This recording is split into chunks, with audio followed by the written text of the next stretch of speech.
We're live, episode 148. We just had Great timing. Yeah, we just had excellent. Yeah, we just had some important information just hit us right here. But this is a great episode. Look, we all need to be in a good mood, right? Because that's what this is. It's bittersweet, but we definitely need the positive juices flowing. Okay, so we got right here. Now this was 148. It's the last one. I said in the last one I didn't expect 148 episode to be as good as 147, so it's pretty clear, I'd say, the panel, that I was totally wrong about that, right? This was amazing. This hit it out of the park pretty much in all different ways. Okay, but right in the beginning, there's the one thing, there was a couple things, but there was the one thing that I didn't like. Remember, and it's a small thing, but still, remember right in the beginning, last episode, they had the goodbye. Literally, you saw, Gunn and Kilo walk past each other. They did an awesome goodbye, right? A straight up, solid, wonderful goodbye. And then all of a sudden, they're sleeping in the same cottage or whatever. Yeah, I noticed that. That was weird. Yeah, that was kind of stupid. That was stupid as hell, right? It made no sense. The way how I thought of it, I thought like they said their goodbyes after he left.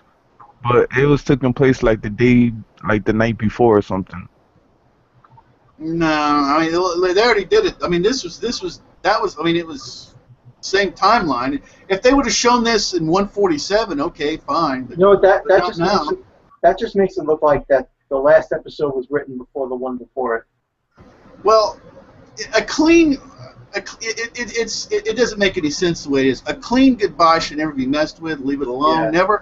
Never open up, right? A beautifully, wrapped goodbye.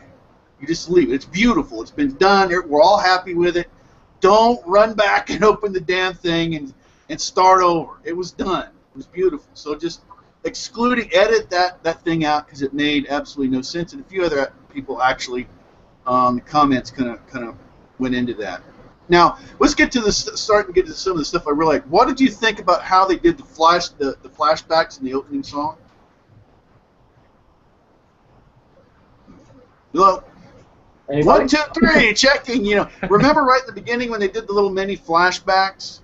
They showed kind of the sort of just a couple like little images from here and there and everything. Of what had happened, Hisoka and the things that happened to Hunters and all the people had gone so along the way. Yeah, I liked that. I thought it was pretty cool. Just kind of did a recap of everything they went through. A quick recap.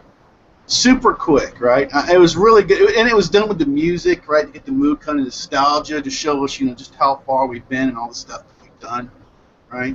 I thought that was pretty amazing.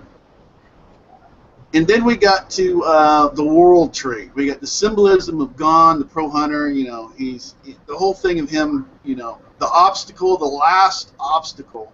And to meet this is the legitimate meeting of his father. That's not around everybody else, where his father could just be himself. But the World Tree itself, and the whole thing, he can feel its life force heeding its whispers. I guess it's like Gon's affinity for living things or something. And then of course, what is what is this World Tree really? What's its connection to everything else? And why is it it seems like everything within this zone. Well, anyway, I'm kind of getting ahead of myself. So Gon hits out with the Pro Hunter card at the beginning. I like how they went. That was a part of, I think, Tagashi reminding us that, how far he's gone by having the card come out. Yeah, how young he is. Yeah, and how young he is, and how amazing, him jumping up there and the guy thinking he can fall down, and it's just because he's advanced so much, and then reaffirming again that Gon, is a good guy. Except for those rare occasions when he's gone evil and he threatens to start killing people if he doesn't get what he wants, and all that kind of stuff. So it was nice. It was nice to see that Gone again, and him meeting his father proper, right? And you notice how different this was than the other time. The other time was just a disaster, right? First time. And this guy, and because again, he can just be himself. They're out of the way. He doesn't have to keep this image up, of a total asshole. Yeah, he doesn't like crowds.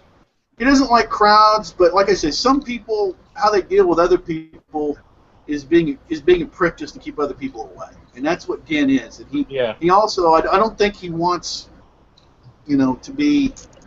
I don't think he wants to. Well, anyway, just that aspect of it. I don't think he. I don't think he wants. Yeah. No, I said I don't think Gin acts like a father. I think he literally prefers to talk to Gon like a friend more than or a mentor figure more than a father. So that's he shies away from responsibility.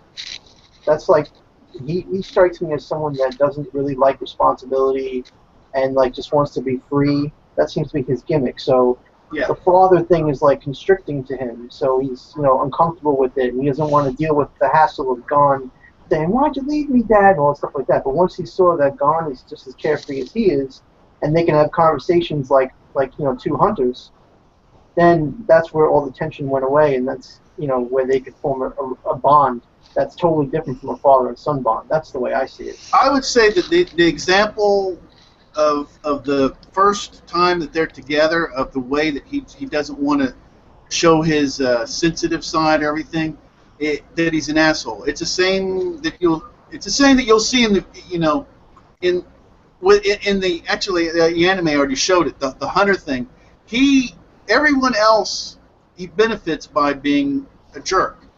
And remember what he did for Netero? He says, "Look, this gives what I'm doing, this trick, the con job I'm doing, gets Netero's will done, right? But it doesn't look like I'm doing it, right? So he doesn't. Being a hero to him doesn't help him. I'm saying that his image to all the other hunters, it's better for him to be a jerk and have them fear him and get out of his way, than for them to really know that. To be honest, he's not completely a bad guy. Okay, I think there's an overall image aspect. I think too that when he first met Gon and he kind of acted like an asshole in front of everybody. I think he kind of wanted his meeting with Gon to be a little more private too, instead of in front of out there in the open in front of everybody. Yeah. No, but as far as your points are, I don't know if that makes it more valid. I agree. He is an irresponsible guy that doesn't want the responsibility. I mean, he threw his kid over for somebody else to raise, and he just basically wants to do what he wants. There's no doubting that aspect of it. So, but I really enjoyed the whole discussion. Right? I thought this was pretty awesome. It was very nostalgic, and then we get to the ancient ruins, right? And of course, there's a lot of things that the whole thing of status, the money to explore. He didn't have it. He was 15 years old, and he sets up a non-profit, right? It shows that he's more. We've seen a lot with Togashi as far as he portrays rich people as being bad, right? Typically, and he shows that this guy is in quest for knowledge, not really money, right? So there's kind of a purity to it. So he's more interested in getting the knowledge than he is getting rich from it. And even his accumulating money or getting power and everything was set to the goal of getting the money. But like what he said, what he found out along the way, that more than achieving the goal, it was basically the friends he met up on the way and the way they shook hands and had accomplished their goal that was ended up, surprising to him, being the most important part of it. The most valuable experience. Yeah. So you're pretty much saying that he's pretty much all about knowledge is power, but money gives him access to knowledge? Every person has priorities in life, right? And some people it's money. They'll betray their friends, they'll do anything for money. But everyone needs money. So just wanting wealth or whatever in and of itself isn't bad. Okay, it's just that some people put money before people, and that's typically when you start getting into problems. But some people, it's knowledge is more important. They don't care. They may not care about people either. But and Gin has already shown, kind of in a way, that it was a surprise to him that he actually found that he was bonding with people. And he had like achieved a similar goal. Now, I think he just likes the all-out adventure of it all, Yeah. too. And that was something this ignited in this show, right? That's what Hunter x Hunter should be about, is exploring like the unknown and thing that's the next big thing over there. It got all the juices flowing back in there. And stuff that he said is, he says, I'm so focused, I stopped caring about the ultimate goal beyond, And he talked about who he brought with him, regular office workers, graduate students, job hoppers, not Hunter x Hunter fans. And then the best part was that I saw the truth, the tune, when I looked in the colleagues' faces. And like I say, this is the Gin he doesn't want other people to see, And of course, he's still a jerk. Like, the example, the guy he made him change his name so the acronym for the would work, So he's not a total nice guy, but but that makes, to me, as you know, that makes an interesting character. When they got a lot of dark and white swirled in there, it makes it interesting to me. And then this, of course, the Secret of the Tomb, the Pandora's Box, and gee, Gin needs a way to the Dark Continent. I wonder how he'll do that. So kind of foreshadowing, and sort of the thing when he's talking about his friends and everything, and then Gon is thinking about Killua, Kurupika, and Leorio, his friends he made along the way. And they didn't even like each other in the beginning, right? Didn't trust each other. But they built, bonds with each other. And the whole thing of the world tree is just a sapling that didn't get enough nutrients, right? So basically, everything in this little world is like small scale, right? And I don't know why. And see, this is what's getting. It's like, why is everything in this zone? Is this a zone that's just for being protected, or you know what I mean? There's something about this. Maybe it's being suppressed. Yeah, it's being suppressed or something. Maybe for its own good, right? Right. There was an episode of Star Trek: The Next Generation where they went to another world, and the guy that was the leader of that world said, "This morning I thought I was the leader of the universe, and today I'm just a small voice in a choir." Right. I remember that episode. Yeah. So that's pretty much like what it's like. It's like a revelation of, all of a sudden you thought like this was amazing, this was grand. It's nothing, Like there's a whole other bigger world out there to explore and to find out knowledge and information about, and all these new sensations, experiences. So it's meant to come as like that shock to the reader. Like, what? You're telling me all these magical beasts and all these hunters and everything is, a small part of the world? Like, what? So it's cool. And then his fans were like, oh my God, we literally have seen nothing yet. Right, that's the scary part. Yes. It's like humans have this arrogance, and they don't understand that, the world's so much bigger. Yeah. I don't know if anyone's seen Godzilla, the new one. Yeah, I saw that was like a big theme in that movie, that it's just like humans have this arrogance, like they have control over nature, but it's totally the other way around. Yep. And I think that's what the ultimate journey of Hunter is just understanding that, humans really have no control. None at all. I mean, even people like Jing, they have no control. I mean, look how far away he is from getting to the Dark Continent. What do you say, like, take another... Well, whoa. We gotta save that till the end. We can talk about anything. Sorry, I didn't mean to jump ahead. That's okay. I have to constantly hold myself back, and just you can phrase it in certain ways. It's so easy to ramble. I apologize. Oh yeah, but hey, hold on to it. Please ramble when we move past. Yeah, go ahead. I was gonna say there was a part where when he was explaining to Gon that he wants to venture out more, and then there was a panel like. Well, little clip where there's like the little world, and then it just gets bigger and bigger and bigger, and then you see all these dinosaurs and all these other creatures, and so that it kind of explains where he wants to go. But he explained it that I don't know how he said it. He said he wants to see things like the goal that is like something that he can't see, and he wants to adventure stuff that he can't see in front of him. So I guess him going to the Dark Continent is his ultimate goal. Well, and he already has info. Remember, he already said, hey, there's certain people at a certain time that went there. So he already here you know, at 148 is already saying people have already been there. So there's already some knowledge, you know, that he is in possession of. And then, like I say, we definitely talk a lot more about this as soon as we end the anime portion of it. Gon returns Ging's hunter card, okay, that Kite had. Gon and Ging swap adventure stories, which I loved. And then there's one part where he's pointing his finger like a spirit gun, you know, Ging. I thought that was cool. I loved it. And then we had the final.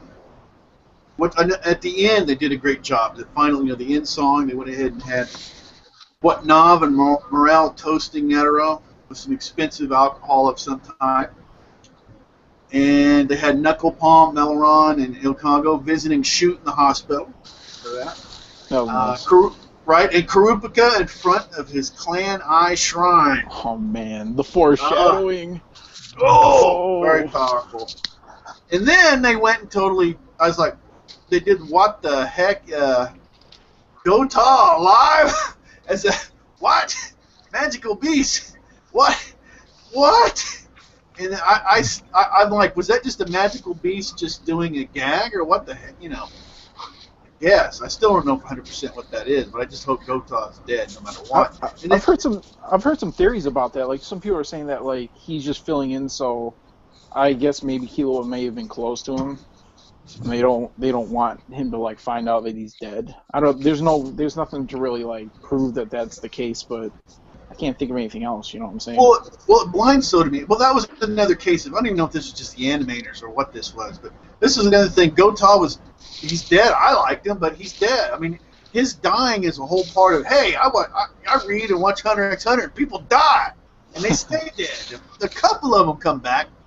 But even, you know, but whatever, you know, I like most of the characters need to stay dead, or otherwise death doesn't have any. It's like, oh, this character died. Okay, big deal, he'll be back. So what? I don't want that. He's not really coming back as much as he's just like being, I don't know, it's weird. Was that even in the manga? I don't know. I don't remember. But yeah, I don't know. I should have explored. That I should have went back and looked. And then we get the Marshal and the Spy. Dead Nurium and Kamugi holding hands, like, you know. Brought back some memories. Oh yeah, because that was just out of nowhere. That came, you know, as far as me expecting it. It was built up, and then Kite and her sidekicks. That was interesting. Now she's like one of the young. Now I guess Kite's the youngest member of the group now. God, that's so weird. I still can't get over that. Oh, it's weird on multiple levels. I mean, to say weird singularly is not nearly covering how weird the whole Kite thing is. So. No, not at all. Not at all. So I mean, you know, I'm like, wow, okay. And then, yeah, go ahead. I think the whole Kite thing, him coming back, I think that really diminishes his death and all that. Yeah, a lot of people don't like it. I agree. I'm okay with it because it's not 100% coming back. This is a sort of coming back. You know what I mean? This is like you know, they're back with some of the memories and this and that. But I understand that. I mean, as you just heard, I want at least most of the characters to stay dead. I don't want too many of them coming back. But yeah, okay. I mean, that's the way it is. But I'm all right with it. I'm a little looser with it generally, as long as it doesn't get out of hand. I don't really. I mean, want even a whole bunch of people. Yeah. I mean, even if we don't like, even if some of us don't like it, I think we all have a little bit of a degree of like trust in Togashi as a writer, that he'll be able to do something with it and it'll make sense. I mean, that's the only reason I'm not like, you know, up in arms about it. I don't like it, but you know, I can live with it because I trust him. You know. Yeah. I 100% agree with the sentiment of not bringing characters back alive. I'm not at 100%. I'm like at 90 or 95%. I want a tiny portion of them. I mean, let me just, I can tolerate a tiny portion coming back. But of course, the precedent for all the other Chimera Ants, it's not like you just said, hey, guess what? There's this thing called Chimera Ant, and you know, this thing happens, and they can sort of come back. I mean, we saw all these other Chimeras do it, right? Yeah. So it's not. There was no orifice. This was all of a sudden, you know, with a flashback pulled out of. So, but anyway, okay, Yep. moving on. And then we got, and then there was a couple of times it flashed over to Leorio, and I'm just glad that it was a boring flashback and that he wasn't doing anything like he was talking about in his speech. Wouldn't want to see any kind of, Leorio business. And then Ging enjoy the life. Yeah, I remember the speech. Ging enjoy too much information. Life's little detours to the fullest, because that is where you will find things more important than what you want. So That's bang. deep. And Tagashi, I mean, slow beginnings, powerful endings. But I mean, a lot of the reviewers and everybody, I want to ask you, all of you guys, didn't this just feel, didn't it feel like a transition into a new beginning? Yeah. Absolutely. It felt like a prologue. Like everything before was a prologue. Yeah. I mean, It it just definitely. open up the doors, open up the floodgates. I mean, it definitely. If you didn't read the manga, if you didn't know, you would think from that episode there's more. That there's a whole new continuation of Hunter x Hunter. With Gon exploring a new world or whatever. Okay, well, let's just go ahead and transition. Anybody that's here listening to this and you're just in the anime, you're not caught up with the manga, get the hell out of here. Because I'm going to open this up and we're going to talk about anything that you freaking want to. Now, you've been warned. Get out of here. Okay, now. Thanks for watching the video, by the way. Yeah. Thanks All for right. being here. Scram, kids. Yeah, thanks a lot, but get the fuck out of here. Okay, so. Fuck off. Oh, man. All right, now we go. Okay, let's go ahead and start with Thomas. So Thomas. I like the whole Anything thing. Hunter x Hunter. I like the whole thing It's they opened mentioned where they mentioned Don Freesis in the whole Dark Continent. I feel like Don Freesis is still in the Dark Continent to this day, like chilling. Yeah, he's still, what is it? He did the East. He still needs to fill in the West. Right. And he's been alive for like 100 and some years or something. Crazy. Huh? He's like 100 and some years old. But then again, in the Dark Continent, there's things there that can cure all diseases and stop aging, and who knows? Yeah, maybe he's part Chimera Ant, but he may be a Chimera Ant king over there by now. Who the hell knows? But look at Netero. Netero was hundreds of years old, and he was in amazing shape. And he, as far as I know, that was from the Dark Continent. It was from, I guess, the Mastery of Men. Right. So maybe Don Freaks is the same way. Maybe he just has he's a Men Master or something. Yeah, but I can't. And also, I mean, if a place is so dangerous, how does this guy get around? I mean, he must have an Obito-like ability where he just phase through or something. I mean, he's got like a Nav ability where you can go into hiding or something maybe. Oh, that would make it's like, okay, I gotta go. I've got a little port here, and I'm out of here. Convenient. I love that too. That was very nice. But it was good limitations. That's part of the games. Games have to have set limitations, and that way, it's not an asshole. It's like, okay, there's limitations, and this is what the writer has to stay within these parameters, or it doesn't work. So then all of a sudden they start getting clever. So anything, go ahead. Nob's ability, he had to draw an exit portal with his Nen, I believe. He just drew his Nen on the floor. But once you're inside the portal, you're totally safe because only he chooses who goes in, who goes out, right? He had full control over exits and entrances and stuff like that. And then he has this one door with a key, so he has to open it with a key. Right. Yeah, he had the master key, could open any of the doors. Right. Everyone else had one exit or something. Right. But like you said, the limiting factor is he had to draw it. So that's how he got trapped, as we know, is he can't just pop up wherever I feel like it, right? He has to physically go to the place. Right. So so it's not it's not an ass pull. It's the limits on it are awesome. Well written. Yes. I have a question too. Do y'all think that the guy who was the head of the GCB or whatever, the whole drug organization, I thought he was killed. They played it off like he was dead in the. Gyro? Huh? You talking about Gyro? Yeah. Yeah, that's that. Well, that's that whole controversy with the anime kind of screwing up his story a bit. Right. They left out Gyro. They left out Beyond. Well, Beyond wasn't in the story yet.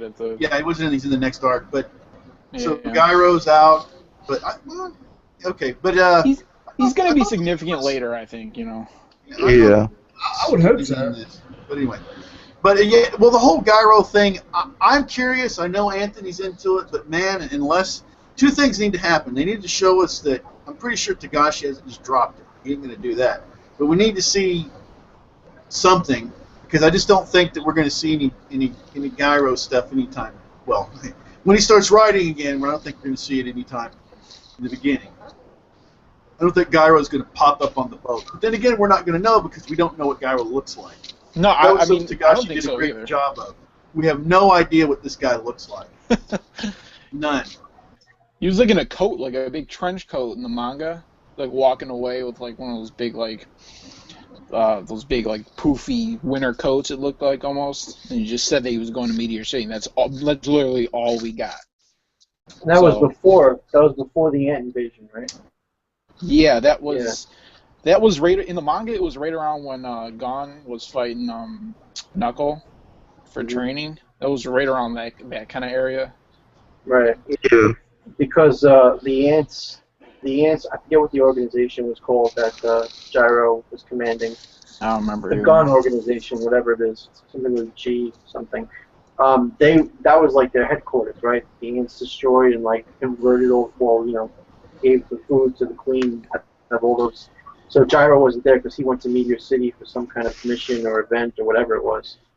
Yeah, I'm sorry, go ahead. No, I was saying, and so basically everybody in that organization that was where that was stationed was pretty much eaten and devoured by the ants, right?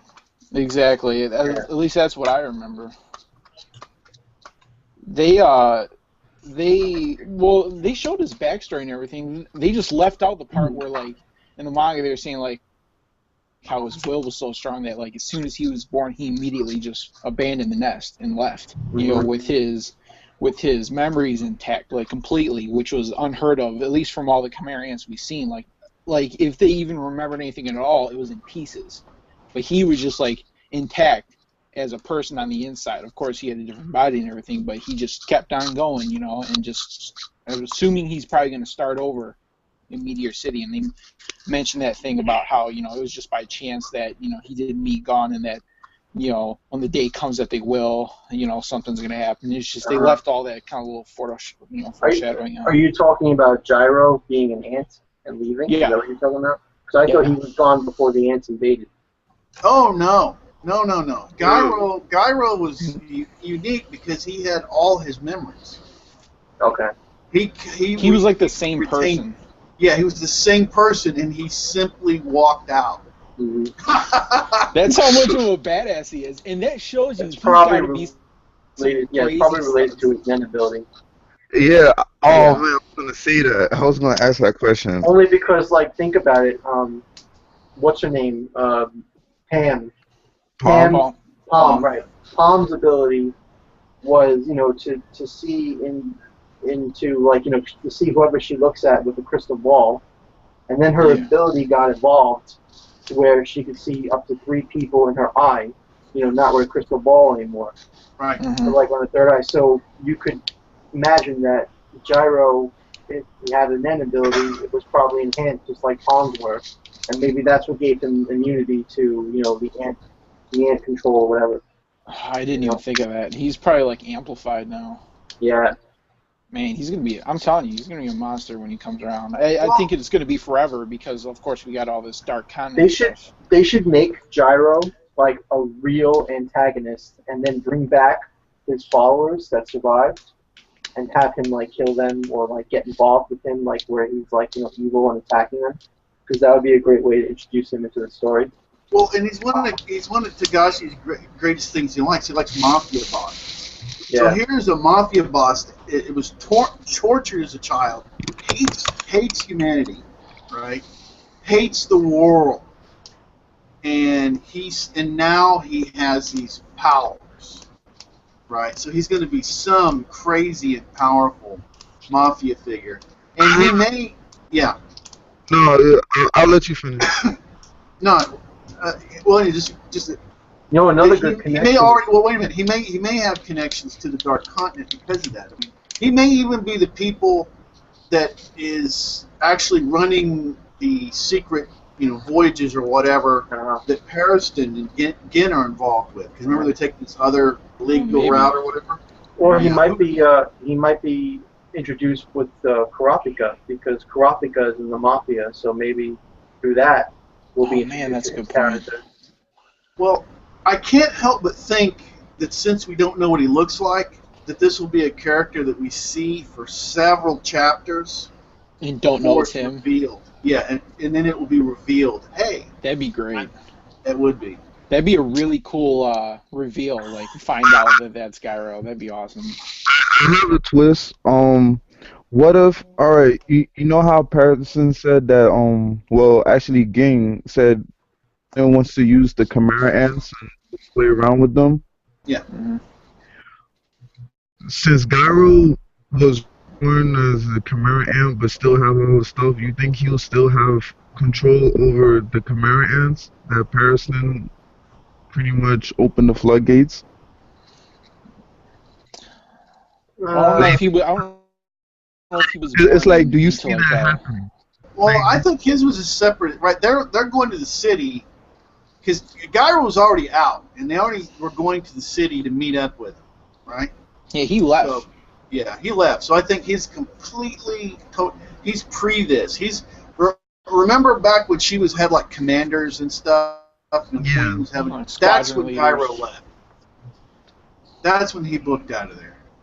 Yeah, when they were still taking over the NGL, that's when he was like. That's when he dipped. And I honestly don't think. I think if and when he does pop up, it'll have something to do with the Phantom Troop, because that's where they call home is Meteor City. Mm-hmm. And if that's their stomping ground, and he just took over the NGL like so fast, and he's probably even stronger now. There's gonna be clashing. You can't have two. It's just like with Jing and Pariston. They're both of the same level of like, they both want to be kind of in charge. You can't have two bosses. It's inevitably going to go down there. They're going to fight. Something's going to happen. They're not going to agree. Maybe the Phantom Troop won't agree with what he's doing to Meteor City, or something. I feel like there's going to be some kind of conflict there, personally, and it's going to be awesome. But yeah, the way how I was explaining it, it's like, all right, remember how Kong was reborn as a Chimera ant and he was confronted by the king? You see how like kind of mixed feelings that she had? Like, do you think like the Chimera ants that's being hatched will have the same mixed feelings with Gyro, or vice versa?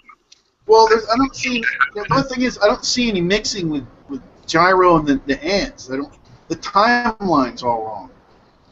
Gyro long before, yeah, these things before they were in these grapes or eggs or whatever to hatch. Gyro was long. He was already probably built his organization in Meteor City by the time these guys were born. He's long gone. He's in like, what you're saying is he's in like different. He's in a different part of the world probably. Like all those eggs that were left over are probably with with the V5. He had nothing to do with the king. Nothing. He was pre-king. He was before the king. Yeah, if he was around, maybe then you could probably discuss it. But he's just not around. That's what we're saying. All right. So, Tomo. But let's see. Okay, anything else? Dark Continent manga-wise. Well, and plus two. I mean, it's probably maybe a very long time before we get another chapter. So this could just be the last time to hang out for a long time. Who knows? Oh man, that's depressing. It is depressing. What is with Pariston? He seems kind of fishy to me. Like I can't tell if he's good or he almost seems like an Eisen. Like he's gonna just like. That's an understatement. He's extremely fishy. You said you're caught up with the manga? Yes, I am. Well, Pariston is not. He's not good. Yeah, definitely not a good guy. Oh, he's not inherently evil though either. I don't think. Yeah, it's just I just don't you just don't know what he's planning. Like he's got something up his sleeve, like, and you just don't know what. He's hard to read. Well, he's a lying son of a gun because he's like, you know what? I'll tell you what we're going to do. We're going to capture Beyond when we get there. We're going to team up and we're going to declare a hunt. And then you go, wait a minute, you're working for this guy, Right? He's a lying, manipulator, and the whole thing of setting up the deal to ambush Gin just to find out what his abilities are. This dude is underhanded. I think Parison's whole deal is he's kind of like Jing, but without the underlying empathy in his character. Yeah. Like Jing kind of does things for entertainment. Parison does that. He doesn't care. He's kind of a vagabond, but underneath all that, he cares and he has compassion. That Parison is that, but without that. He doesn't have those underlying. He just doesn't care. He's like ruthless, and he doesn't have that kind of sympathy for people. And he's not going to help you behind your back like Gene would. He's going to help you, but he doesn't want you to know that he helped you. Well, remember the whole Gin and Pariston, talking about their personalities, and they're like, yeah, well, I get bored. I'll do bets about anything, mess with people, whatever. And then they get to the part, and he's like, yeah, and the things, I like people to hate me, and the things that I love, I like to destroy. And he goes on, and he's like, whoa, okay, well, we're different from that point on. This is where we are not the same anymore. You're a little bit on the crazy side there, with the razor blades and the ripped up doll, and yeah, okay. He looked like a person that escaped from the nut house and wearing a suit just to hide himself. Yeah, being like a fucker. Yeah, with a genius intellect though. He's like if Pat Sajak went off the deep end. The way he dresses is off the charts. He likes the attention, but I mean, it's amazing. Just the way how he thinks, it's like he wants the attention, but everything he does is on the back, like behind the scenes. Like he's more powerful behind the scenes, but put himself on the front line to make it look like he's putting on the show. Well, I didn't appreciate it too much at the time. Cheadle is not a stupid person, okay? But Pariston, his ability just to see small pieces of information and glean information out of it is amazing, And that's something. That's like Gin too. Go ahead. At first, I was gonna say that, like when I was first watching the stuff with the election, I originally thought that like Parison was just smarter than Cheadle, and that she was just being outwitted. But I think it's less that he's smarter. It's just that he's so different that Cheadle doesn't understand his way of thinking. It is like she can't comprehend that he would just do this stuff for the hell of it, and that he was just random. Yeah, he's unpredictable, and I don't think I think it's just Cheadle can't comprehend that more so. I want to piggyback on what you're saying, but I want to make it a little bit of a difference. He does think different, but it's like personalities are linked to your abilities. This has already been seen, right? Yep. Okay, so but personalities also, some people are manipulative, right? Just naturally. But some people, and also you've seen like Tagashi kind of likes detective stuff a little bit, along with gaming and some other stuff. And his, like you say, his ability and like Gen's and everything to search for different pieces of information and to be able to glean information from it it's just the way they are, and that goes to what you're saying. Cheadle's mind doesn't work that way. Yeah. She doesn't. It's not that she's dumb. It's not she's less or anything. No. It's just like what you're saying.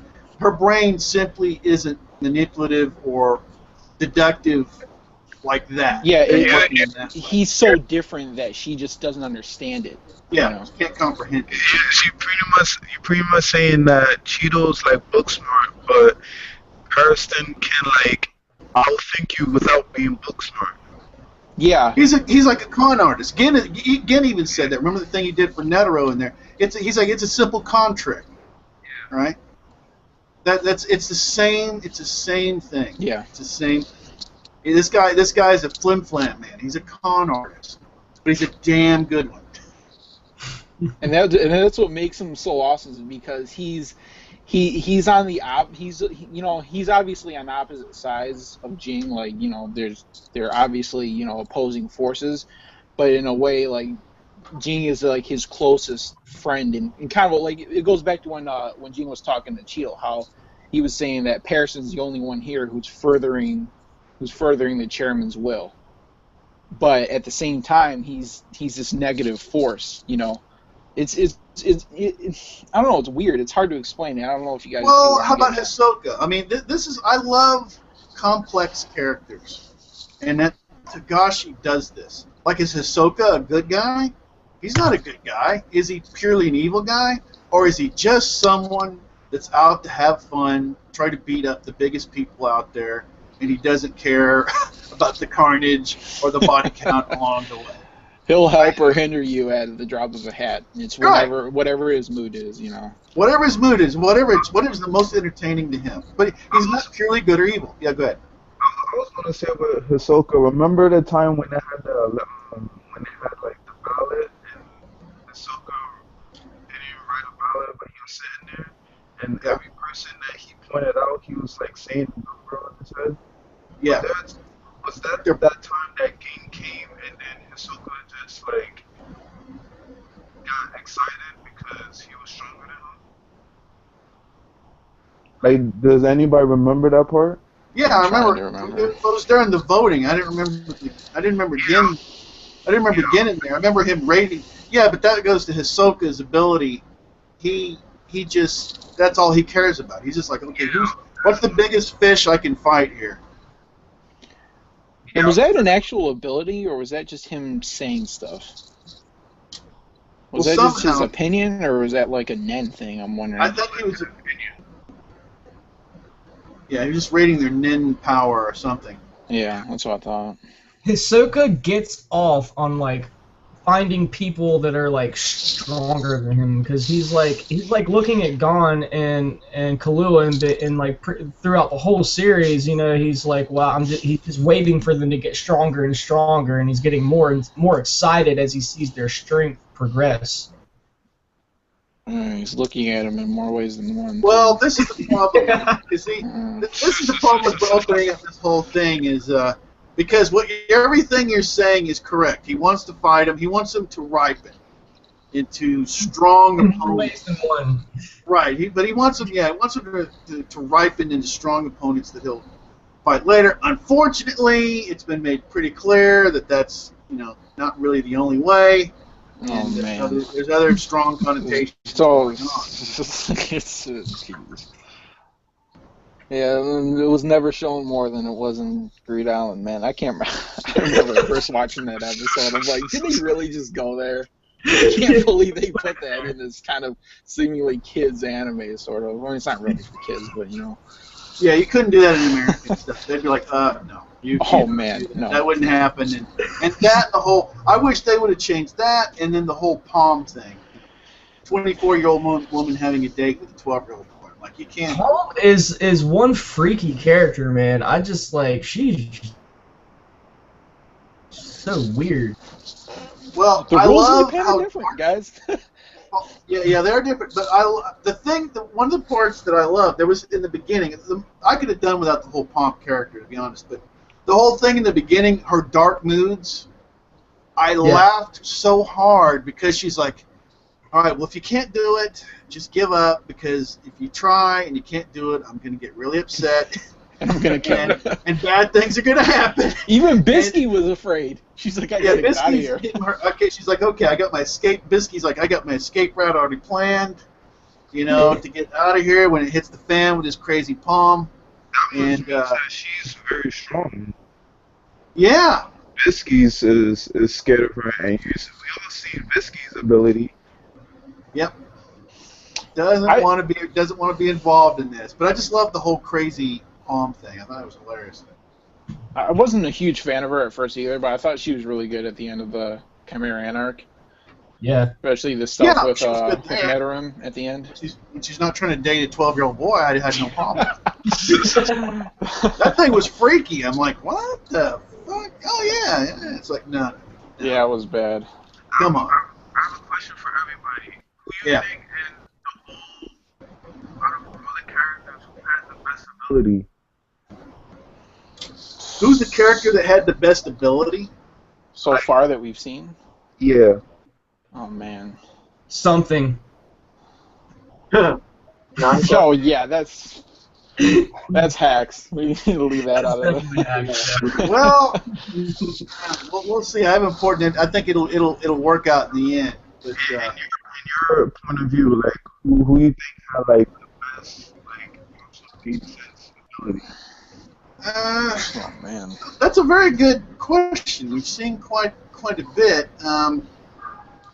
Yes, whose ability would you want to have personally is probably a better question. Well, I mean, you could ask that. You could say which ability you want to have. I would say probably the most flexible is Hisoka's, because he can pretty much use that in so many creative ways. It's both sticky and flexible, and super strong, and it's manipulative so that he can make it. Oh, the puns. Well, anyway, that he can make it look like anything. Sticky. Yeah, Hisoka's ability is deception. Like, he can change words around and, stick materials to his skin or whatever, just to fool people. So, I mean, if you like deception, then that would be Hisoka's ability, Yeah. There's a lot of abilities in Hunter x Hunter. I think... Well, maybe what would you want to be, an enhancer? Actually, let me pull up the thing here. That may not be a bad. A lot of good questions here, but Tagashi's made a world so rich, it's kind of hard to narrow down. There's quite a few things they left out concerning like abilities. Like there was a whole, I don't think it was a whole chapter dedicated to it, but there's a decent chunk that kind of explained Crollo's abilities in the manga. You know how he could like take abilities, put it in his book. Yeah.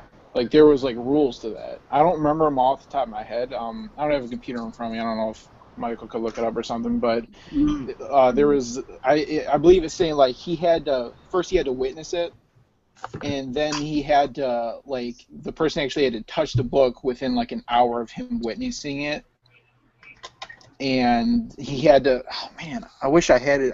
Like I said, I don't have it in front of me, unfortunately. But if you do look it up, there's like specific rules about how he can gain someone's ability, and he actually put it in his book, which was really interesting. I wish they would have put it in the anime. Well, actually, I was gonna say it kind of been displayed in the anime because remember when he has to. Go ahead, finish. I'll say. No, I was gonna say, remember when he was talking to that little girl that could see the future?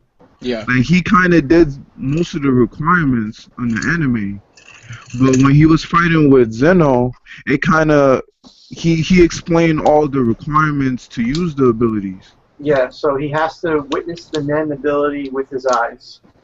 He has to ask about the ability and then get answered. So that someone has to answer his question. Yep. And his victim's palm must touch the handprint of the book on the cover of the Bandit Secret. That's what his book is called, the Bandit Secret. So they basically have to touch it. Mm-hmm. And all of that has to be done within an hour. Yes. Right. Yes. Thanks for looking that up. That's exactly what I was talking about. Right. He always has used the conditions. He always makes sure the rules are set. And he used it on that girl, right? The one that was Neon. Yeah. Mm-hmm. Yeah, Neon. So stole her ability. He was trying to do Zeno. Zeno was too freaking smart for that. That was awesome, it's like in order for him to get an ability, he'd have to dominate his opponent first. He'd have to completely control him because he's not going to be able to get someone's handprint on some book if he's like a really strong opponent, or ask him, quiz him on his abilities and stuff like that. Well, I don't know. Maybe he swatted at him or something. If he was clever about it, but the whole Zeno, that whole Zeno battle with him, that was like the best non-battle ever. Yeah, and Silva. That was a great battle. It was just like a scrimmage. Yeah, it was just a scrimmage.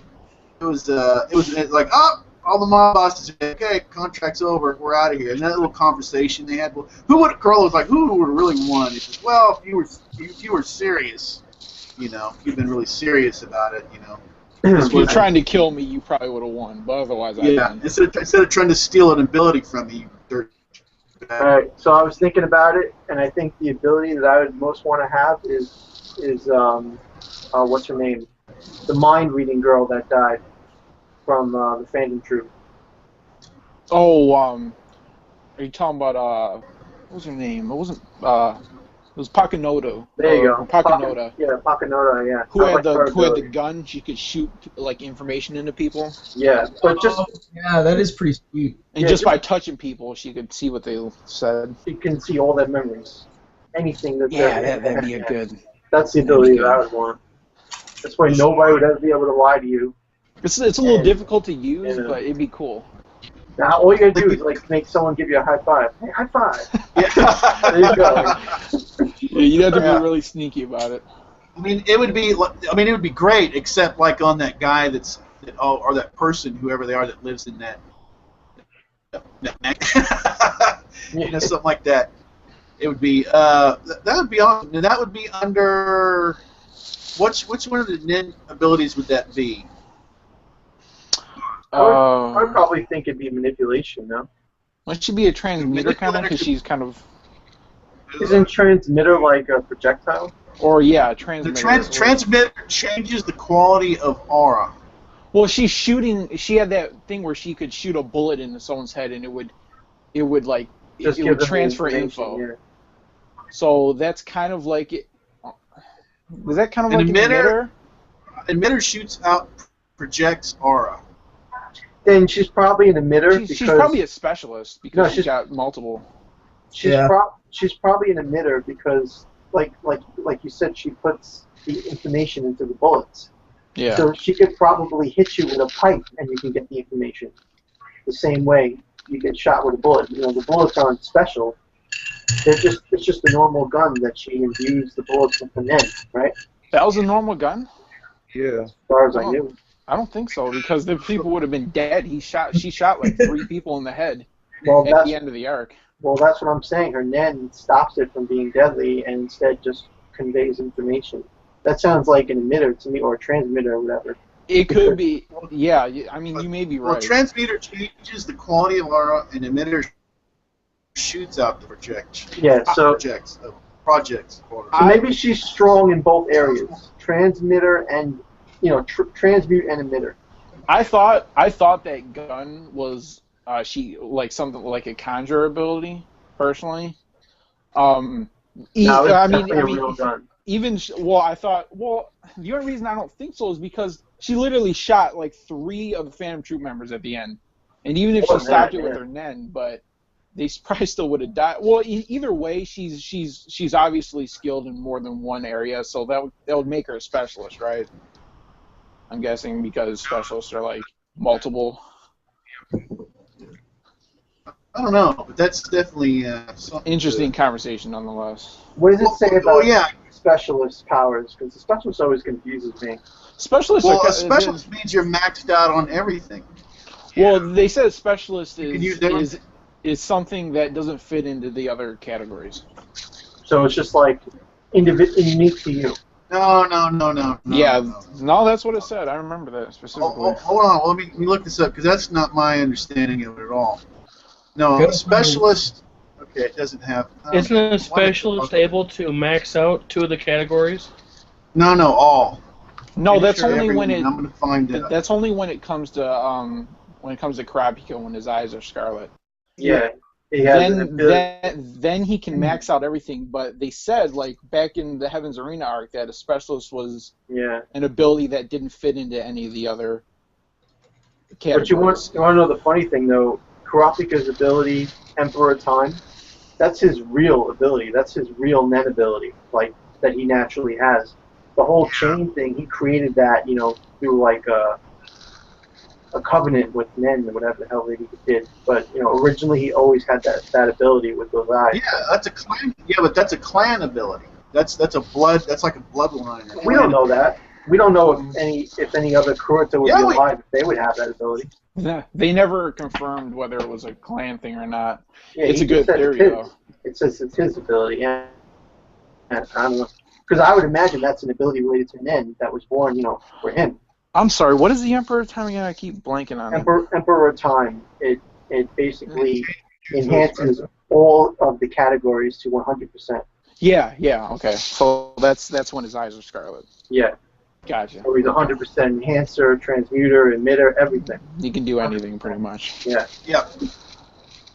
I think, I honestly, not arguing about, but a specialist is probably just Tagashi's way of saying, if I come up with anything that doesn't fit into the other categories, it's a specialist, I mean, that makes sense Okay. to me. Well, this could be. Well, sure, but yeah, it could be this is corrupt because ability. But anyway, before we go. Did you find anything about it? Okay, was it? I think it was Paku Noda.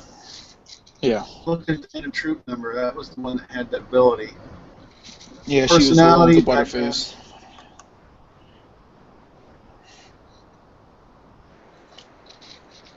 And let's see. I'm trying to look up this real She had quick. like the massive nose. Ability, yeah. Yeah, she had a weird look to her and huge breasts. She was a butterface, man. Yeah, all of a sudden it's like, wait a minute. We look at these big breasts and all of a sudden it's face. Oh, I'm sorry. Let me go back to the breast. Pardon me. Okay. Dun, dun. Professional marksman. Okay, there's a few other things in here. Try to get to her actual memory bomb. She has an ability to share her memories by shooting them into another person's head. Okay, using revolver, conjured nin bullets. Okay, yeah, so maybe it was a real gun, but at least the bullets had to have been kind of like Nen based. No, it's real because remember the episode when the guy with the sword and her was chasing that guy and they ended up shooting him in front of people outside in the highway? That was a real bullet. Yeah, but that wasn't her ability, and he just said it was conjured. Didn't you say that it was conjured bullets? Well, it says, I'm looking at the Hunter wiki, if it's accurate. Okay. It says that she uses a revolver and conjured nin bullets called memory bombs. I assume she probably has real bullets, but when it comes to her ability, I'm guessing they're conjured. Okay, hold on. This That's may be a my different opinion, thing. at least, Right. She's able to read conscious thoughts of any person she's physically in contact with and can extract memories by using specific questions. Attempting to create false information is possible since, got her name, Pekunoda extracts their target's first memories. Especially finding out the opponent's memory that then form extracts Zoka's ability can also be seen in recent past. Doesn't really, it says physochemistry, but it doesn't really, it says type memory. Okay, it says it's a specialization. So I want to. So it looks like Kurupika's ability is he's a specialist. I thought everybody was specialist like this, but his special ability is his clan ability. I think it's clan ability. Okay, that he specializes in everything. But so the specialized category has stuff like this. So she's got two specializations: the memory bomb, and then this one right here, this phycochemistry, whatever, chemistry, whatever it is, reading the conscious. It would make sense that Emperor Time is a clan ability, but I think what we're saying is that I don't at least I personally don't remember being confirmed either way. But it certainly makes sense because, if it does that when his eyes changed and the rest of his clan had, eyes like that, all the pieces fit together.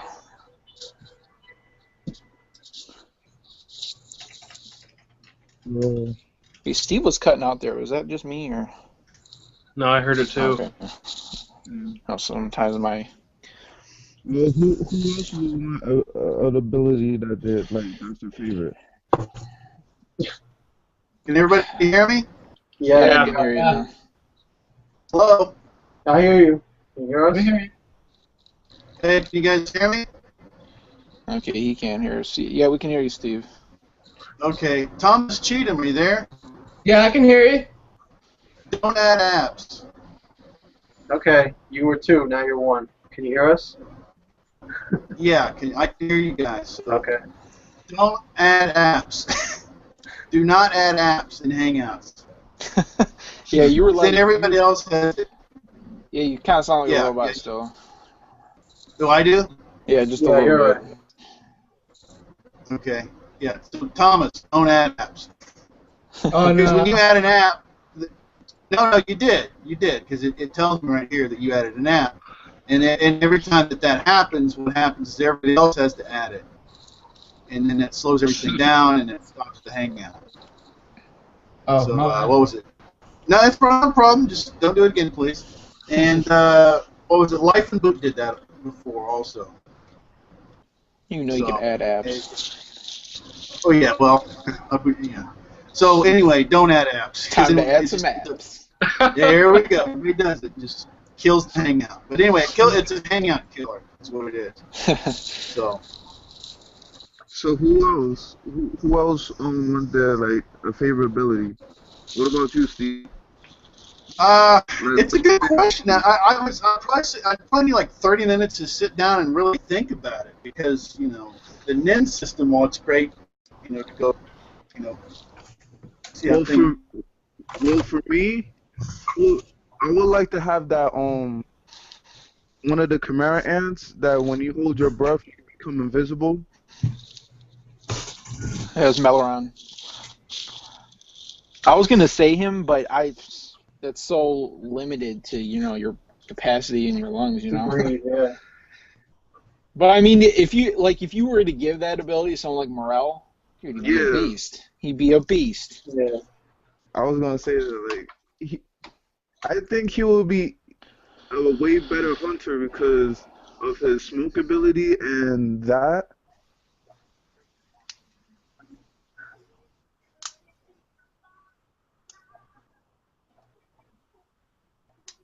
Is everyone still there? I'm here. Yeah. Oh, okay, I thought you cut out. I'm like, Everybody went quiet. So I was like, No, I mean, I think he's got a pretty cool ability. I would pick Knobs just because I'm kind of an introvert, so just want to go into my little secret hangout and get away from people whenever. Well, what's great about his ability is that you could like travel around the world and just place portals, and then go home. Yeah. And then you'll It's very versatile. Forever be able to just think about it. You could start at your house and then like take a trip to Japan, place a portal in Japan, and just go right through that portal to your house. You can smuggle stuff pretty I easily. live in that place, man. Just throw all my crap there. It'd be awesome. You never need luggage, Just imagine how fast you can make money using that ability. Oh man. Yeah, but you don't want people to know about that ability. You keep that. You don't want to keep it secret. You won't tell them where you're going, or you won't show them that you're actually disappearing. You just make the interaction and make a lot of money. But you just say like, "Oh." It'd be physically impossible to like. and they'll all be like, "It'd be impossible to take him like captured too because." Yeah, like if you have him like arrested and you go to jail, you could just make a port and just go home. Yeah. Yeah, there's no way. I mean, you can't capture the guy. Well, you can. You can bind his arms. He just goes where he wants. If you can somehow bind his arms, you can't make a portal. So you can draw backwards. You have to bind like everything. You could draw back. But Steve, are you still there? Yeah, I'm Okay. back. I get kicked out again. This time I couldn't get back in enough, so I don't know who added an app or did whatever. I saw you there for a second. Yeah, no problem. But yeah. Starting to think you were a disembodied voice. No. Oh well, I don't just have a star whenever I do my record my stuff or whatever. So. Mm-hmm. But we were just saying Knob's ability would be awesome, to go travel somewhere and just make a portal, and then you can pretty much have portals all around the earth. Just go from your room to anywhere you want to go. And stick with that big, right?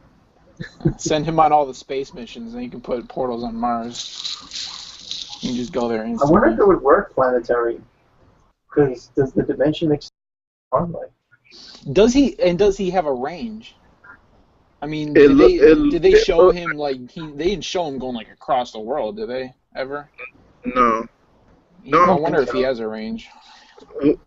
When I was looking at most of the stuff that he does, it looked like a certain amount of meters. Because when he was hiding away from that dragonfly, he was making portals within a certain range, and the only time he has to like use it is pretty much he has to go there physically. Right. If you think about it, his ability is almost like Obito's. He goes into a different dimension and then just exits, through a portal. Where Obito did the same thing. He went to the Kamui dimension and he just exited a different spot. Oh, Kishi. But Obito had a much easier ability. and then Obito, of course, had his you can go through him or whatever. Like that was like yeah. Michael Gethman, we haven't heard from you in a while. You still there? Yeah. Okay, you just hanging out? Yep. I want to hear his answer. What would be your favorite ability or whatever? Well, mine wouldn't be the copy of somebody else's ability because I haven't seen Ging's abilities yet, and I haven't seen Periston's abilities yet. I'd go with the reinforcement type. What do you mean? Like be able to bulk yourself up with your Nen. Right. I like Uvagen. Typical Dragon Ball Z stuff. That's right. Enhancer? He'd be an enhancer. He'd be Uvagen. Him at 9,000. Uvagen was a monster. Yeah, I mean, who wouldn't want to have, an amazing body, unlimited stamina, and, unrivaled strength? Yep. That'd be a good choice for anybody. You know who I might go for is that one Shadow Beast who could hide stuff. Yeah, with his cape. With he could locate things or whatever. Yeah, because he could just take anything and shrink it and put it in his pouch or whatever. Yeah, that'd be extremely That's a very handy ability. Just have him and Nav just travel around; they'd be unstoppable. Have the entire world in there. Think about it, if you wanted to rob a bank, all you have to do is just shrink the bank. Oh man. That's it. Shrink the bank and take it somewhere else, enlarge it and take the money out. And, you know what I'm saying? I do. Crazy abilities. And what's her name? Very useful. From the Phantom Troop with the vacuum, Shizuka's ability. Hers is creepy. That thing can eat anything, like bars, poison, anything you could think of. It could just make it disappear. Yeah. Well, when I first saw that, because of how feminism it is and everything, I said, "Oh my God, a woman, her special abilities are that." A maid. I never looked at it like I said, "You can't even go there." I said, "You can't go there." I said, "An American, like in a cartoon, there's no hero or villain. A woman's going to have a vacuum cleaner as her main." It isn't going to happen. But it was awesome, I never even looked at it like that. Oh, yeah. Her ability is deadly. I mean, think about it. They can kill anybody, and she can suck up all the evidence. That part was so nasty when she was sucking up that spider's blood. Yeah. And drained him. And there's nothing he could do about it. He's just sitting there and he's just getting drained. Oh man, that was horrible. What a way to go. And to top things off, she's really strong. Yeah. Oh yeah. She has to have some kind of enhancer thing going on too, With I her, think she's probably a conjurer because she calls her vacuum Blinky-chan, and it kind of responds to her. So I think she summons it. Yeah. No. Yeah.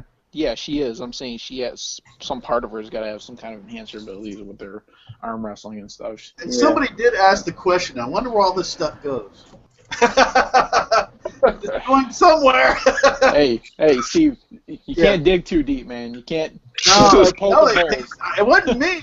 They did it. They did it in the manga. Somebody did go. They went. I wonder where all this stuff goes, and it's like, Oh, did they? Wow. Yeah. It was that big guy that said it. That fuck Kurapika. Yeah. Yeah. Uvo. Yeah. Yeah, there's your Dragon Ball Z guy right there. Yep. Yeah, he was like Dragon Ball Z meets Wolverine. That was pretty crazy. That guy was intense. He's like, yeah, I'll fight everybody. Don't worry about it. I sit over there. And then that team they sent for him, those guys, they had no shot. They didn't know. I just love how Kurapika used him as a measuring stick. Like, Kurapika was like, alright, you're the strongest. So if I can survive a punch from you when you're fully powered, then that means I can pretty much kill anybody. Yeah, and if I can restrain you, then I can restrain anybody. That was awesome. And how he got him alone because he loves the fight one-on-one. Yeah, but he was pretty much saying, like, you know, if you can't kill me with your power, hurt me with their power. You know? The chain user. We got to find the chain user. That was a good fight. They was all scared. Like they posted wanted signs for him and stuff. You know whose ability would be cool too is that one guy who was asking in York New. He was asking the people in the room that question. If they answered wrong, they like burst into flames. What was the dude's name? Remember, he had like kind of a beard, or he had like a kind of handlebar mustache, and like remember they were trying to find the mole. Oh yeah, that arc, right? That's when it was at the very beginning of York New. Right, it's before he was a whatever they were, bodyguard. Before he became bodyguard, yeah. Yeah, he had just came in there, and they were trying to find out who the other guy was, and they made that one guy who had the dogs. Yeah. You know, that guy's power that you're talking about, bursting into flames, it's a reference to Yu Hakusho. Because one of the psychics had an ability where, like, if you didn't say the correct word, or whatever that he determined as a rule, that they would lose their souls. It's kind of like the same exact thing, like, you know, the whole territory ability. Yeah, I thought that was the one. I thought that was the lamest. When that arc started, the psychic. I thought this is the lamest freaking thing I've ever. I can't believe we're going here, and it was just awesome. Yeah, the whole thing with Sensui. Yeah, it was great. Who here thinks that I think that Knuckle resembles Kurabara from Yu Yu Hakusho a lot. I can see that. Yeah, I definitely see that. You have the same kind of like attitude too. Mm-hmm. Yeah, and like almost like some kind of hair. That hair is too much. Like defying gravity. Kuwabara. Okay, now. I say Kuwabara is like the representation of the Japanese school punk, and so many anime and manga do the Kuwabara look now with their characters. You know, the what do they call that hairstyle? I forget what it's called now, but you know, the hair that sticks up. Oh yeah, that's like for the pompadour. The pompadour. Yeah, there you go. There you go. So they, the pompadour style, the look, and like the tough guy and all that shit. Like, it's a cliche at this point. But Kuwabara, I think, was one of the first, or at least one of the earlier ones.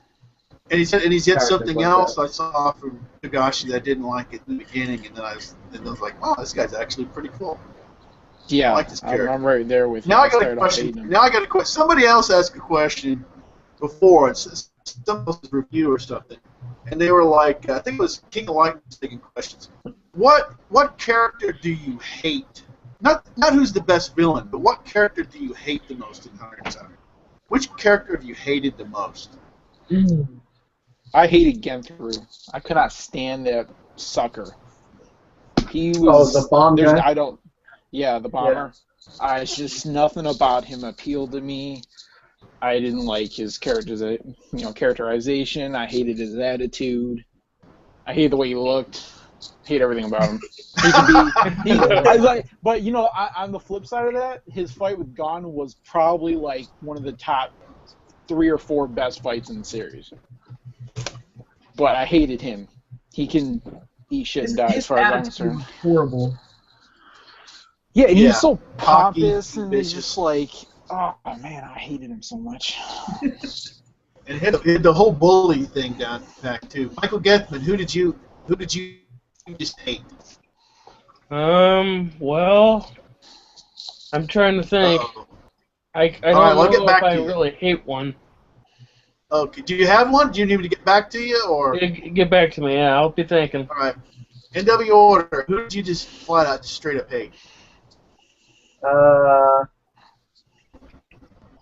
Could be more than one. I don't know. It's probably somebody from the Phantom Troop. I think I don't like Crollo. I think Crollo is a jackass. There you go. Oh, you can't hate my man Crollo, man. Oh, here we go. Sean, who did you just straight up hate? Hate him.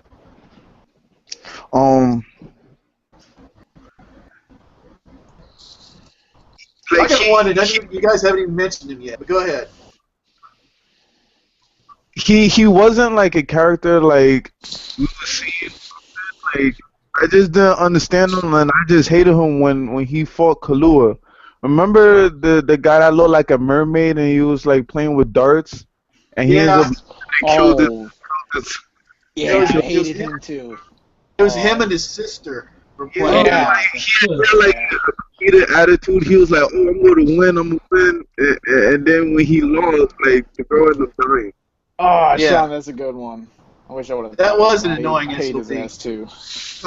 Yeah, good. Let's keep the ball rolling. Thomas, who did you just straight up hate? I didn't, to be honest, I didn't like the King Chimera, man. I don't know. Oh, Meruem? You hated him, Meryl? You hated him? Okay. Oh, All I right. can see that, I guess. Okay. All right. Michael Gethman, I finally remembered. That guy Okay. that can split into a million different bugs. Remember him from the Chimera Ant arc? Poof. The guy the one of the soldiers. Oh yeah. Oh, soldier. Wait, Well- are you talking about Poof? Shy Poof? Oh yeah. You're talking about. Guy. You're talking about the guy that can clone himself, the little clone. Yeah, that guy. Yeah. I hate that guy. Yeah, with an S, not Poof. Was it Poof? Well, that's short for Shy Poof. Yeah, right. There you go. Yeah. Yeah. They got the He tall, was a thin one. royal guard. No, but Yeah. just Yeah. Okay. when I think about the Phantom Troop, like the entire group itself, they just piss me off because they literally, like, think about it. They murder in cold blood just because they want to. They steal, they do anything evil just because they feel like it, and then they have nerve to like want revenge for their comrades, and one of their comrades gets killed. It's like, it's like At least there's remember, some kind of honor among thieves with him, though. That's what do you remember Gon flipped out on them? Gon was in chains, and he broke the chains, and he was like, "Who the hell are you to, to get Yeah, up?" I remember that. Remember, like after all the death that you caused or whatever. That was a great line. That was like, when Nobunaga was like crying over Ulugan. Yeah. All Like, right. what about all the people that cried, huh? What about all the people you killed that cried? That's a good point. I remember that. Yeah. Yeah. So they just All right. pissed me off, the mentality. But Just as a group, man. Cool. Let me throw mine out here. You remember the beginning, the exams, that Tonpa? Oh Just man! fuck over other people. Everyone's thinking of better God, he people. was trying to give everybody laxatives. Yeah. He was giving them outdated juice and everything. yeah. Yeah, grab a juice. Oh, okay. It literally takes the hunter exam so he can fail other people. That's where he gets his kick. Yeah. I like that guy. Yeah, he was like the newbie killer or something. Or, I was like, that's He was the rookie genius. killer. I like to hate him. I like to hate that SOB because you know what? There are people like that. I swear to God. And They would rather cause someone fail than succeed themselves. That's crazy thinking, isn't it? don't hate the player, hate the game. Hate the game. He was good at. Like I said, I love to hate him though, because I'm like, I can't believe how dark this character is. This guy, this is amazing. So anyway, that's mine. That's who I just love to hate in here. There's been quite a few. There's been some real twisted characters in here. Oh! I have one more. I really hated that gourmet hunter, that girl, in the beginning. Really? Yeah. I could not The one stand wearing her. the Daisy Dukes.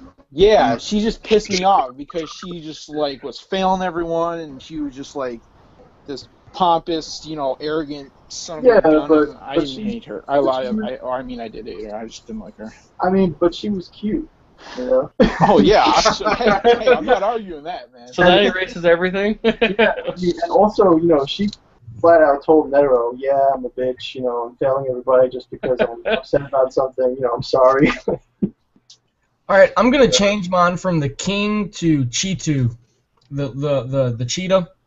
Oh yeah, He was the a most bastard, annoying. too. I He was the hate most annoying. His death was so awesome. Justice. He deserved to go out like that. Hey, He went want out to see like my a new bitch. ability? Nope. Boom. Silver just fell on his ass. Dude, that was awesome. I love that. Oh, in the line he said, "Look behind you." Oh, I'm not falling for that one. No. Well, this time you should look behind you because you got whacked, you do whatever. Oh my God! I hated yeah, you Leol, spent a long too. time working on it. Who? Leol or Hagia, the lion. Okay, I didn't hate him. I didn't like thought him. I thought his I have to say, to come to mind, his ability was creative, but kind of like I'm not sure if this is quite Sort of like a follow through ability. Oh, remember that lion with the ability to copy? Yeah, that's Like, who we're talking about. Yeah. Oh, Yeah, that's what we're talking about. Okay. Yeah. Well, Yeah. first he was first he was Hagia, and then he was Leol. Okay. Yeah. And he changed his So name. the That's probably why a lot name of people change. don't remember him. Name change, but it's the same thing. Yeah. And that's what gave away It was- what's his face when he was he called him Hagia to when he was talking to what's his face. Right. But Right. it was beautiful. It was beautiful that he had that amazing ability, and he just used it against the deep sea hunter. It's like this can hold his breath forever. You're not going to drown him. It's funny because I was totally tuning you guys out, and then I came to that conclusion. I don't remember that guy's ability. It just so happened you guys were talking about it.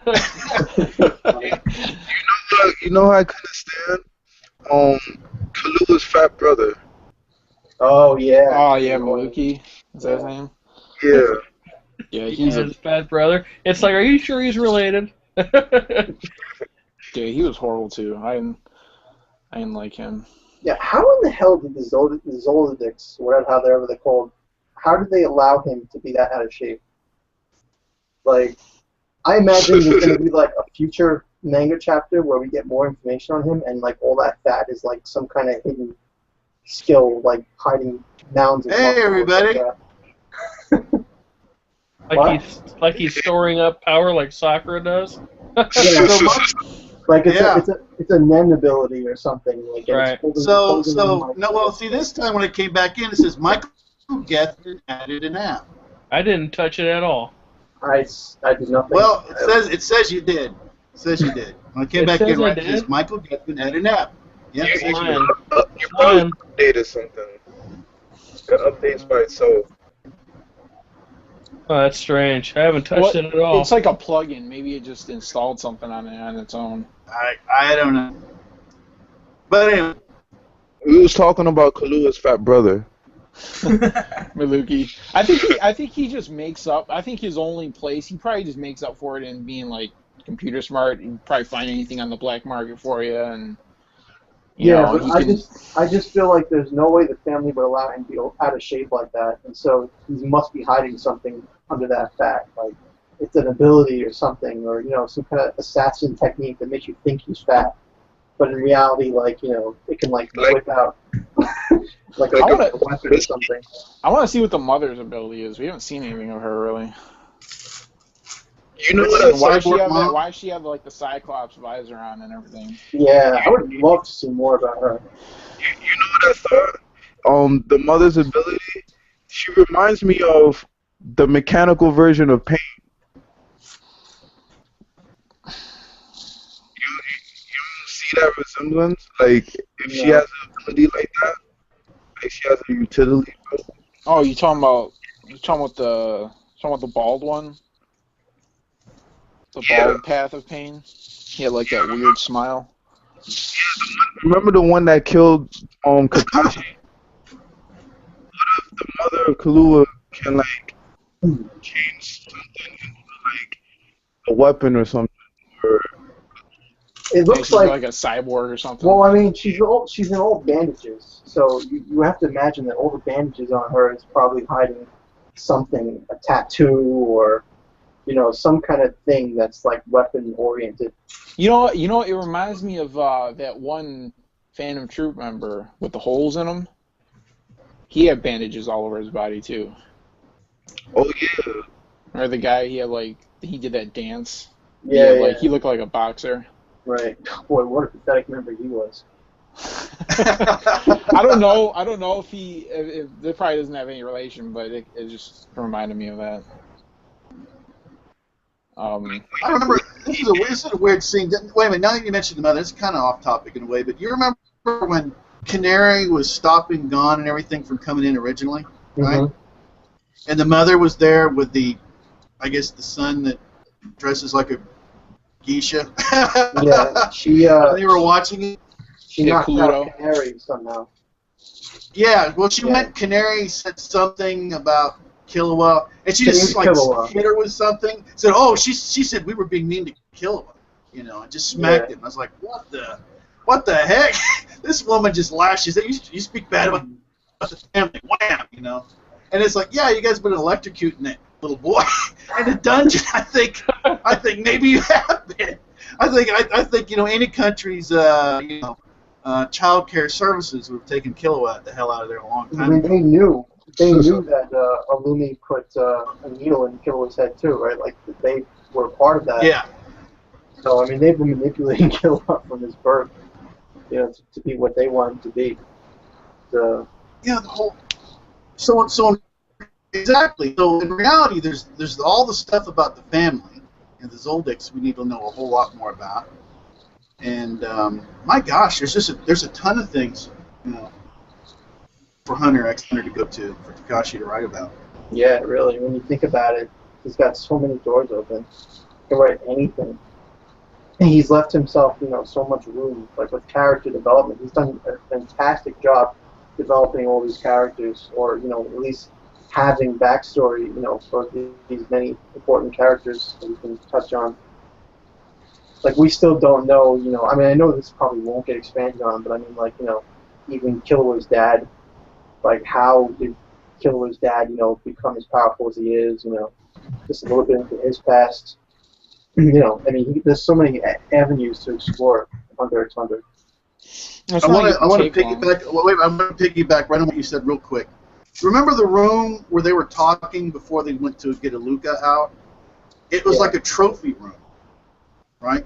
Mm-hmm. I wonder if these been to I bet Silva's been to the Dark Con. I bet the Zoldycks have a freaking lodge or something over there. Maybe. You know what I mean? Because one Zoldyck had gone over there before. Well, I mean, I don't know if they've gone to like the main area. Remember, there's supposed to be islands off of it and all that kind of stuff. Also, let me clear this up. From what I understand is we keep talking about a dark continent. Okay, they keep talking about it, but evidently the known world is just like a lake or something in comparison with some. I think it's a lot more than a continent. There's probably continents. You know what I mean? Yeah, especially from the anime, it looks a lot bigger, doesn't it? I think that's just a name more than. I don't think it's a literal thing. Well, I think it is a dark continent, but I think there's more continents. I think there's simply more, way more out there. Of course, it also goes the world's that small that like Zeppelins would be possible in transportation because this world's just not that big. But anyway, or it's just super huge and they got the little place. But anyway, so I just want to expand on that. So anybody got any other questions or anything we want to get on? What's probably going to be the last Hunter hangout ever? Yeah, I've man, that's that. Don't say that. That's really I gotta say the truth, brother. I gotta tell you the truth. I can't lie to you. True. I appreciate you not shielding me. I gotta go out in the world someday. It's a big world out there, Anthony. Much bigger world than we all thought. There's a new continent out there. Oh man, that's right. And it's getting dark fast. Yes, it is. I do have a question for the panel though. Yeah, I gotta think of the right way to word this. I had it in my head earlier. Going back to Jing's kind of like difference in attitude, being in front of a crowd or being just in front of Jing. And I still can't place it. I actually don't know how to answer it myself, but like I can't tell if he's putting on this facade as a tool so he can move around more freely, or he actually cares what other people think of him. Well, there's you know what I'm saying? I have an interpretation. Doesn't mean it's what Togashi's thinking, but my interpretation of it you've already heard. So I mean, there's a lot of different ways to look at it. And mine may or may not be right. Yeah, well, it's just that his attitude of being, just an ass and being rude and just, not wanting to be around people, it serves him in different ways. It keeps people off his back. It makes it so he doesn't have any connections anywhere. But I'm wondering if he's just doing that because of those benefits, or he actually does not want people to know he's a nice guy, if he actually cares what people think. Maybe it's both. Maybe it's one or the other. I can't pin it. I think he don't care about anything. Like I said before, he's a mute. He's just carefree, and he just doesn't seem to care about what anybody thinks about him. He's selfish. He does what he does. Yeah, he's selfish. So you're going with that it's like more of a tool to him than anything. I'm going to say his attitude is natural, that it's not like, a strategy or a tactic or anything. But that being said, he's a very, very smart individual that obviously plans, many steps ahead with everything that he does. But I think his personality is just his personality. That's just how he is. I have another way to word it. If him being an asshole didn't give him those benefits, do you think he still would be? You know what I'm saying? I mean, I think he's just an asshole because it's true to his character. Like I said before, reason why he's been an asshole to Gon is because he doesn't want to deal with being restricted in a father type of role. He doesn't want to be, he doesn't want his kid depending on him. He doesn't want, to have any responsibility other than what he wants to do. So because Gon is acting more like a friend to him, or like not like like dad, Gon's not doing that. And so it's much easier for him to talk and relate to Gon because he doesn't feel like he's being pressured into anything or, that he's being restricted in any way. That's his personality as far as I'm aware, as I'm concerned. His personality is he wants to be free, unrestricted, do whatever he wants. And, being an asshole was just a consequence of him trying to keep his freedom, trying not to be held down. Now that that's no longer an issue for him, I expect he'll have a friendship with Gon because, he's not expected to hold Gon's hand. He's not, he's not going to get blamed. And, he's pretty much just going to live freely, carefree. Yeah, well, Gon said that. We pretty much almost verbatim repeated exactly what we said before. Yeah, I was just curious. I think this is the third bite out of the same apple that we've taken on the same subject. Well, I don't mind bringing up the subject again and again if there's more to add to it. Does anybody else have anything to add? I think that Jin acts that way also because he wants to build Gon's character more. You know what I mean? Yeah, I mean. Yeah, I see where you're coming from. Yeah, I'm saying build it more like a mentor, not like a father. Just like to be like a friend, a mentor to him. Well, but see, a lot of what you're saying is not even there's no disagreement on it. I mean, he is an asshole. Well, I'm not. He doesn't. No. I don't know. I don't even. No, I'm just saying that we get into the part about his personality, which I think we agree on. The only thing, I mean, I've said it. I'm like the only thing I think we disagree on is I think, in general, that Jin isn't completely a jerk to everybody. It's been seen how much he values friendship. Yeah. Right. See, the thing is, right. So I think people that are like that value people a lot of times are sensitive, right? Yeah. There's the whole thing. Some people are like a crab, right? They're hard on the outside and they're soft on the inside. You got to protect the soft parts. I think it's a technique. I think it's something that he does on purpose to keep people the hell away from him so they don't get to the soft part. Okay, but you don't. So we disagree on that. But that's it. All the rest of it, I think we pretty much agree on. No, that's exactly what I was trying to get at, actually. I mean, the conversation kind of moved into, you know, what he is, and then of course we could all be we could all be incorrect. Yeah, I mean, we've already confirmed that. And Tagashi could be going for something else. But anyway, so is there anything else as far as questions generally about? Because I mean, you know, 148 chapters plus, I mean, our episodes plus the chapters we've had. So, you know. Let's make a prediction pool about when the chapters will start again. when will we get another chapter? Yeah, when will Square Enix goes out of business? I don't know. Is Square Enix in trouble? I guess we better start sabotaging it, right? If we want to get Hunter. I'm gonna say that he's gonna resume in what is it? It's almost October, right? Right. Surgery. I'm gonna say he's gonna resume next year in the spring. That's what I say. It's not a bad timeline. I'm guessing 6 months. Yeah. Well, how long is it? How long? It's been about a little over a month now, right? Yeah, I'm guessing either he's about to be operated on, or he has been. So that's what I'm guessing. So I'm hoping whatever. I'm hoping before the end of the year, at least, maybe get another chapter, maybe, because I mean, how long does it take? Unless he's not undergoing major surgery, is he? It's just kind of like he just has. I would imagine he has to be. I'd imagine anything to do with the back is major. I would imagine. And I mean, like, there's always, there's the whole recovery time, you know, for the back to stop being sore. It's gonna be a while before he can actually bend. How does that affect his hands? Oh, yeah, that's what I was saying. Thank you. Oh man. Well, you got he has to stand when he's writing. You should just get that program Dragon and just talk into the computer and, you know, have it write out for him. I mean, yeah, we've got that Professor Hawkins who can barely move in a wheelchair, who's writing books, right? Yeah. Professor Hawkins, and we got Tagashi with a backache. No, I'm doing the art. No one does the art. I do the art. God knows he can't write a story, so he should get Hiro Mashima to do the drawing for him.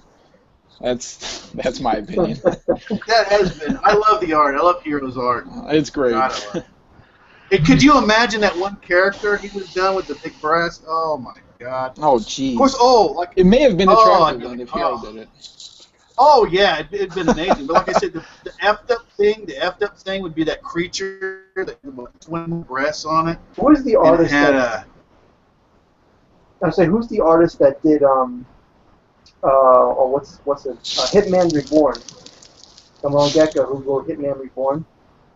I don't know. I'm not sure, but let me throw this out real quick. Yeah. Remember the creature with the 21 breasts and all the legs on it and everything? Yeah. What terrifies me about that is if Hiro would have drawn that, he would have made it arousing. Oh man. I'm saying he would have pulled it off. He would have been. Because otherwise, I'm just freaked out by it now. But now it'd been like, well, that does seem kind of. Oh no! Oh, maybe we shouldn't get him to do the art then, I guess. And like maybe not. Maybe Hero's too much. Yeah. The art style for Hitman Reborn, I think, would fit really well with Hunter x Hunter.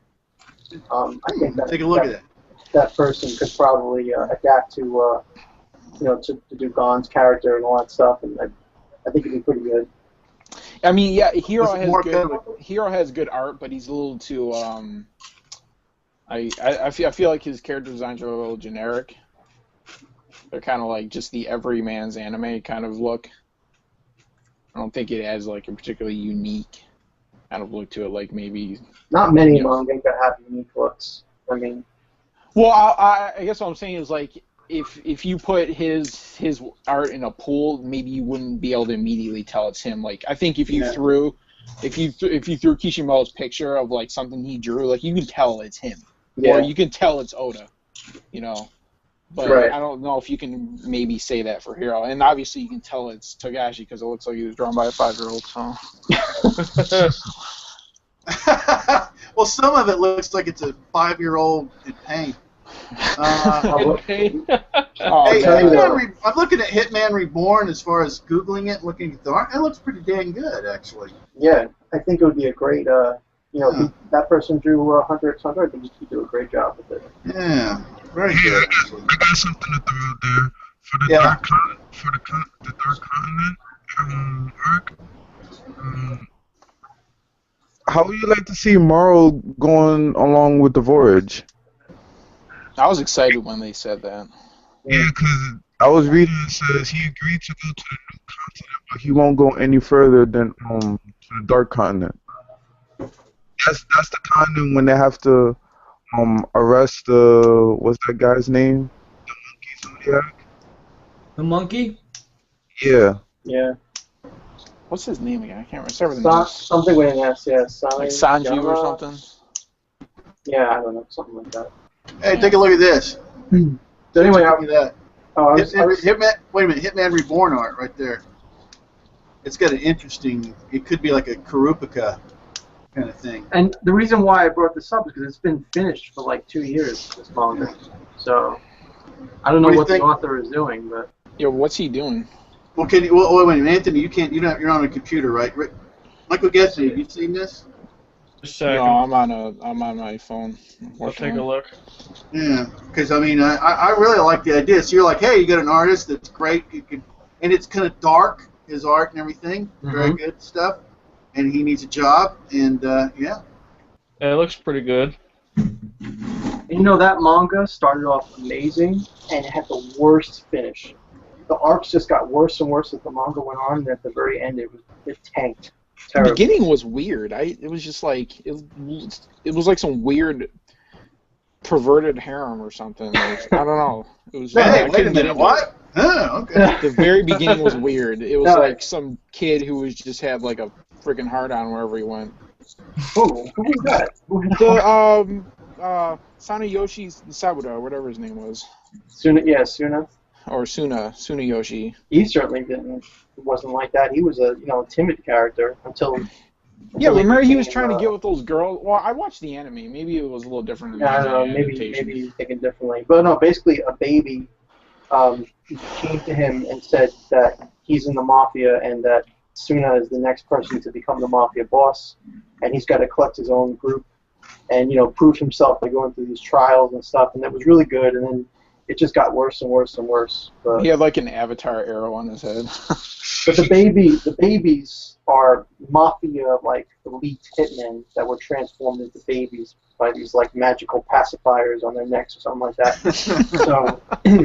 So that's why they were babies and acted like adults. But there's actually at the end, the babies turn back into their adult forms and they pretty much kick ass. Yeah.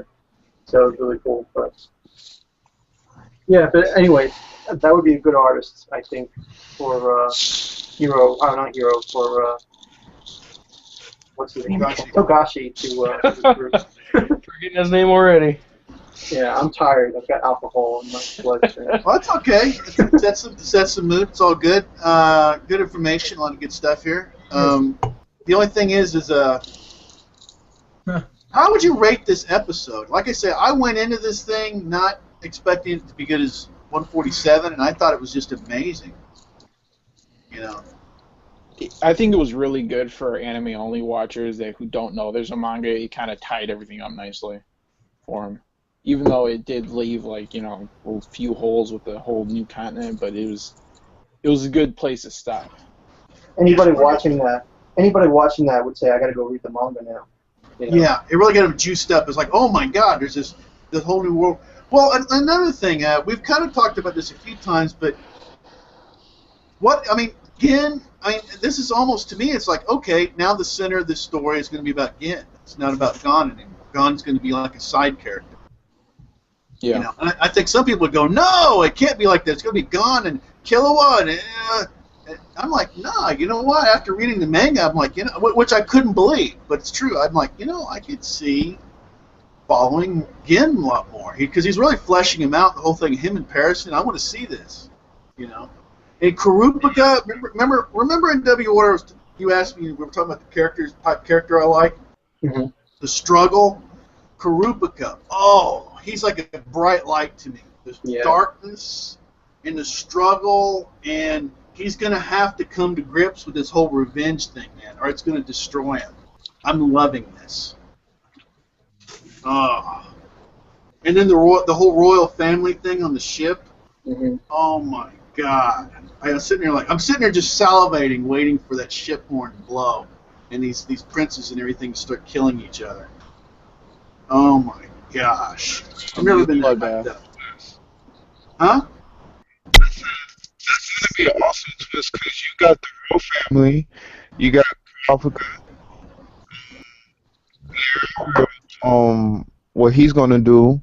Then you got the Zodiacs. Then you got Periston and Ging all in like 2 separate ships. So I'll figure out like what's gonna happen because I know something big is gonna happen. Well, yeah. Well, the whole Periston and Ging thing is going to be interesting, and then of course the with all the hunters and everything else with the princes on the other ship's going to be amazing. But I mean, the brothers. You got this one guy that looks kind of like a lion that can hold a lion in one arm and have a phone call conversation while he's watching wrestling, and then just break its neck.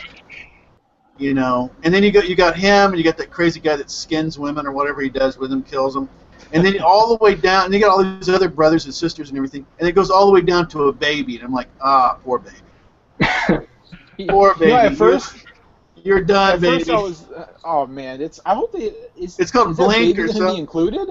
Oh yeah, it's all of them, dude. That baby better get a switchblade out or switchblade pacifier or something now, because he's gonna be. What if the mom is like crazy or something? Something's or just like some crazy badass or. That one who looked book smart, who looked like he was in the library. Yeah. I'm really interested to see him because when I first seen the first 2 that they showed, the first 2 princes, I'm thinking all these princes are psychotic, This one kind of looks a little bit civilized, and he may be like, just like, it may be like a facade like, Periston has. It's just like underlying some deep, maybe a few sandwiches short of a picnic or something, Yeah. Yeah, it's all exciting. I mean, it's a lot of characters and a lot of stuff. An unbelievable amount of disappointment. We've got a cold blanket thrown right onto everything, for a while. But it's been worth the ride. That's another thing too. It's hard to convince a lot of times people, something that's dead or not good. It's like, hey, it's worth the ride. It's been worth the ride. Anthony, you got us here because you're the one that. I mean, I can't believe. How long were you trying to tell me in comments on Naruto? Hey, man, you've got to check out Hunter x Hunter. Well, here's the thing. Here's the thing that bugged me, and I don't think it was just because you were ignoring him, but I never got any replies. I'm like, I'm gonna keep saying this till he says something about it because I was so into it, And of course, if you're into something, you want your friends to be into it. You want people to talk to it with. You want it to be expanded and. I inspired you, though. Like we've said, I think Michael deserves the most praise here because he's the one who got the HangOut started in the first place. So Michael got the Hangouts. He got the Kill a Kill. He got the Hangouts. And because you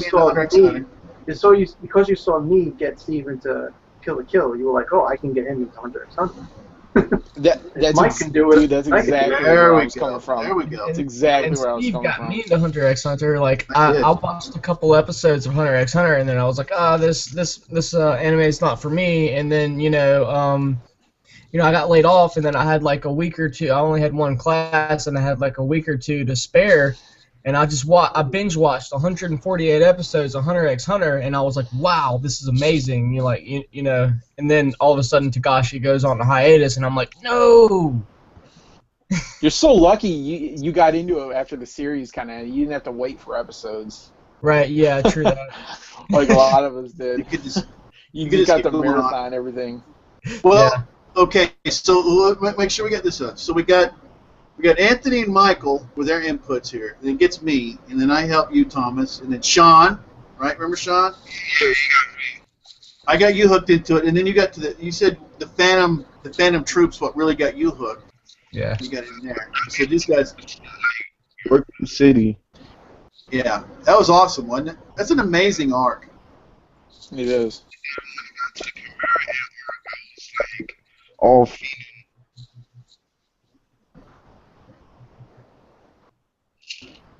Yeah, pretty much. Yeah, you're kind of cutting in and out, Sean. I was saying when it got to the Chimera Ant arc, I was like feeding to watch more Hunter x Hunter. And then Michael Gethman, I pestered, whatever, motivated was a more positive term, right? I motivated, and Michael, you got into it, right? Tore through it. Yeah, well, since I saw such a huge following on it, I thought, what the hell, I'll drink the Kool-Aid. Well, Mikey, you did it a little different than us, though. You read the manga, right? Yeah. Yeah, it was much easier for me to read the manga. Which was interesting because you didn't have to deal with the whole problem with the, you know, the misplaced backstory with Kite and Yeah. and you know, the stuff with Gyro being left out. I remember we talked about it and you'd be like, what? Well, when did you past the Kool-Aid, when did you start getting excited about it to where I just got to keep reading this? What chapter or well, not chapter, what arc or whatever really just said, you know what, this is awesome. Yeah, was there a moment? Well, there was, I was reading The Long Run, and I was kind of dreading that a little bit. And then once we got past that, we entered into the phase of that one tower. And when we got to that tower and he started learning about the different types of nin from that one guy, and then they showed... the Tower of Heaven arc, you mean? Yeah, then they showed what was it? They showed Kahlua and Gon overcoming the nin problems and beating their way up to the top. Yeah, and then you get to see Hisoka do that fight that he should have lost. Right. Yeah, cool. So Heaven's Arena is what got you? Well, yeah, and then, well, of course, the first time I tried to watch it, the anime the first time, and I couldn't get into it. But then once you guys started going into it, I figured I might give it a try, and so I tried to get invested into it. And then somehow along the line, when I first watched the anime, I couldn't get attached to Gon's father and the mystery behind it. But then by the time I started making the connection on the boat with him saying you're just like your father, or you're just like Ging and all that stuff, I started to get more interested and wanted to know more about it, so then I kept pushing, and then I got hooked. The Tower of Heaven arc was great for me, too. I'm going to be honest to you, because I like the fighting, I like the action, and we started learning about nin, right? We started getting, you know, the abilities and how things work and everything. So for me, I loved that. I actually loved that arc, too. That was a very good arc. It was the prisoners for you, right, Steve? Well, it was the first time that I said Togashi's got skills as a writer. Because that was some deep stuff, man. When you can make rock, paper, scissors, when you can get in, like I've mentioned, you guys have heard me a bunch of times before, getting into the psychology of a woman that's a professional gambler, right?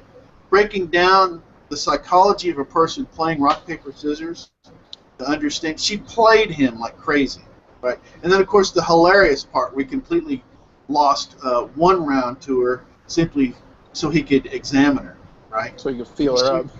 You could feel her up, right? She just knew how to play this guy, right? And but the whole thing of breaking everything down afterward. Because how many times do we sit here in any anime manga and it was like, I don't understand what happened. Explain to me what's going on. If anything, Togashi goes too far in depth, right? Like the whole thing, the whole explaining all the rules of the election, the chairman's election. I think he maybe goes too far. So, yeah, writing's amazing. Yeah, I think that too. At least it's there, but you know, geez, yeah, it was a little bit too much. I still before the anime adaptation, I did not understand the election arc at all. I must have read it 3 times, and it was just going in one ear and out the other.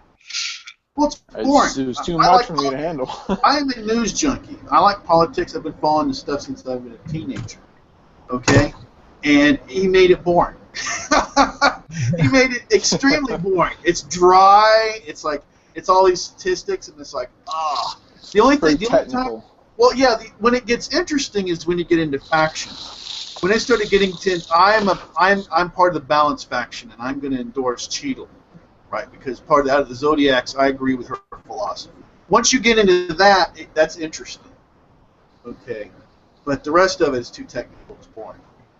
But what got me hooked was the whole saving Kahlua from the Zoldycks, like going to the Zoldyck Mountain and everything. That's what got me hooked on it. That's when I started like, oh, this is pretty cool. Yeah. That was the turning point, huh? Very that was short, pretty. It was short, but that was my turning point, definitely. Man, that part when Goto and the butlers and they had the coins and they were just flipping their hands around super fast. That part was so awesome. That was pretty sweet. Yeah. That was a great part. That's probably one of my favorite parts of that arc. But yeah, it was a good arc. I like the butlers. Yeah, go ahead, Sean. I was gonna say I like how each character when they like run into a problem, they have like this inner conversation with themselves to deal with the problem, and then they gotta guess an answer or do a decision. Yeah. Yeah, it's a unique way of storytelling. You don't see that all the time. Conversation with themselves to deal with a threat. Like inner monologue, kind of. Yeah, it's sparing, but it's he uses it pretty well. Like the whole thing when he's like, when Killua is, Lumi's got him cornered, and he's like, I've got to summon something, or right, I got to summon something, or I get out of here or something or whatever, and then Saboni shows up. It was because he's like, look, I'm done. I got it. Illuminati's got me. I'm cornered, and then she showed up. So yeah. And Steve, how surprised were you that the narrator worked in motion in the anime? I did not think that it was gonna work when I read it in the manga, and I'm like, man, they're gonna adapt this, and it's not gonna. I thought they were gonna do away with him, but it enhanced the arc like by 1,000%, in my opinion, at least. Like I really like the narrator. As you said, the animators in this have been amazing. Absolutely amazing. Madhouse, you said that's the animators, right? Yeah. And they're amazing. Yeah. Yeah, it's just that narrator is so unique. You don't see that, and at least I've never seen the anime where they rely on a narrator that much. And like I said, I thought it was going to be a drawback when I'm thinking to myself, because I'd read parts of the Chimera arc, I knew it was very narration heavy. I'm like, oh, geez, they're going to shoehorn this in here, and it's not going to work at all. But it made it so much better. Well, another thing, and this has been mentioned before, is a lot of times the dialogue. Sometimes with Togashi, you're not sure who's talking. Sometimes he doesn't do a good job to show that. And the anime does a good job. Well, yeah, and the manga doesn't. So the anime, you're like, oh, okay, I can hear this person's voice, and I know where these words are coming from. Yeah, a lot of times he'll rely. The only thing he'll rely on is the shape of the text bubble. Like a lot of times he'll put the narrator in a square, and he'll put everyone else in a circle, and it's not always very evident. Right.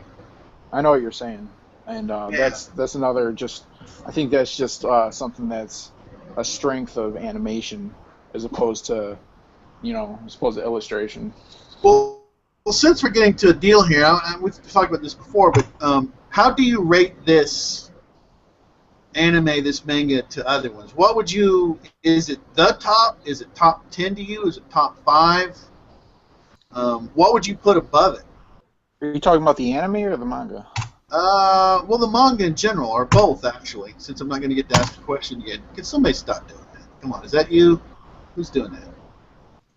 Who is that? Oh, it's probably just an accident or something. Yeah, but anyway. But yeah, so, I don't know.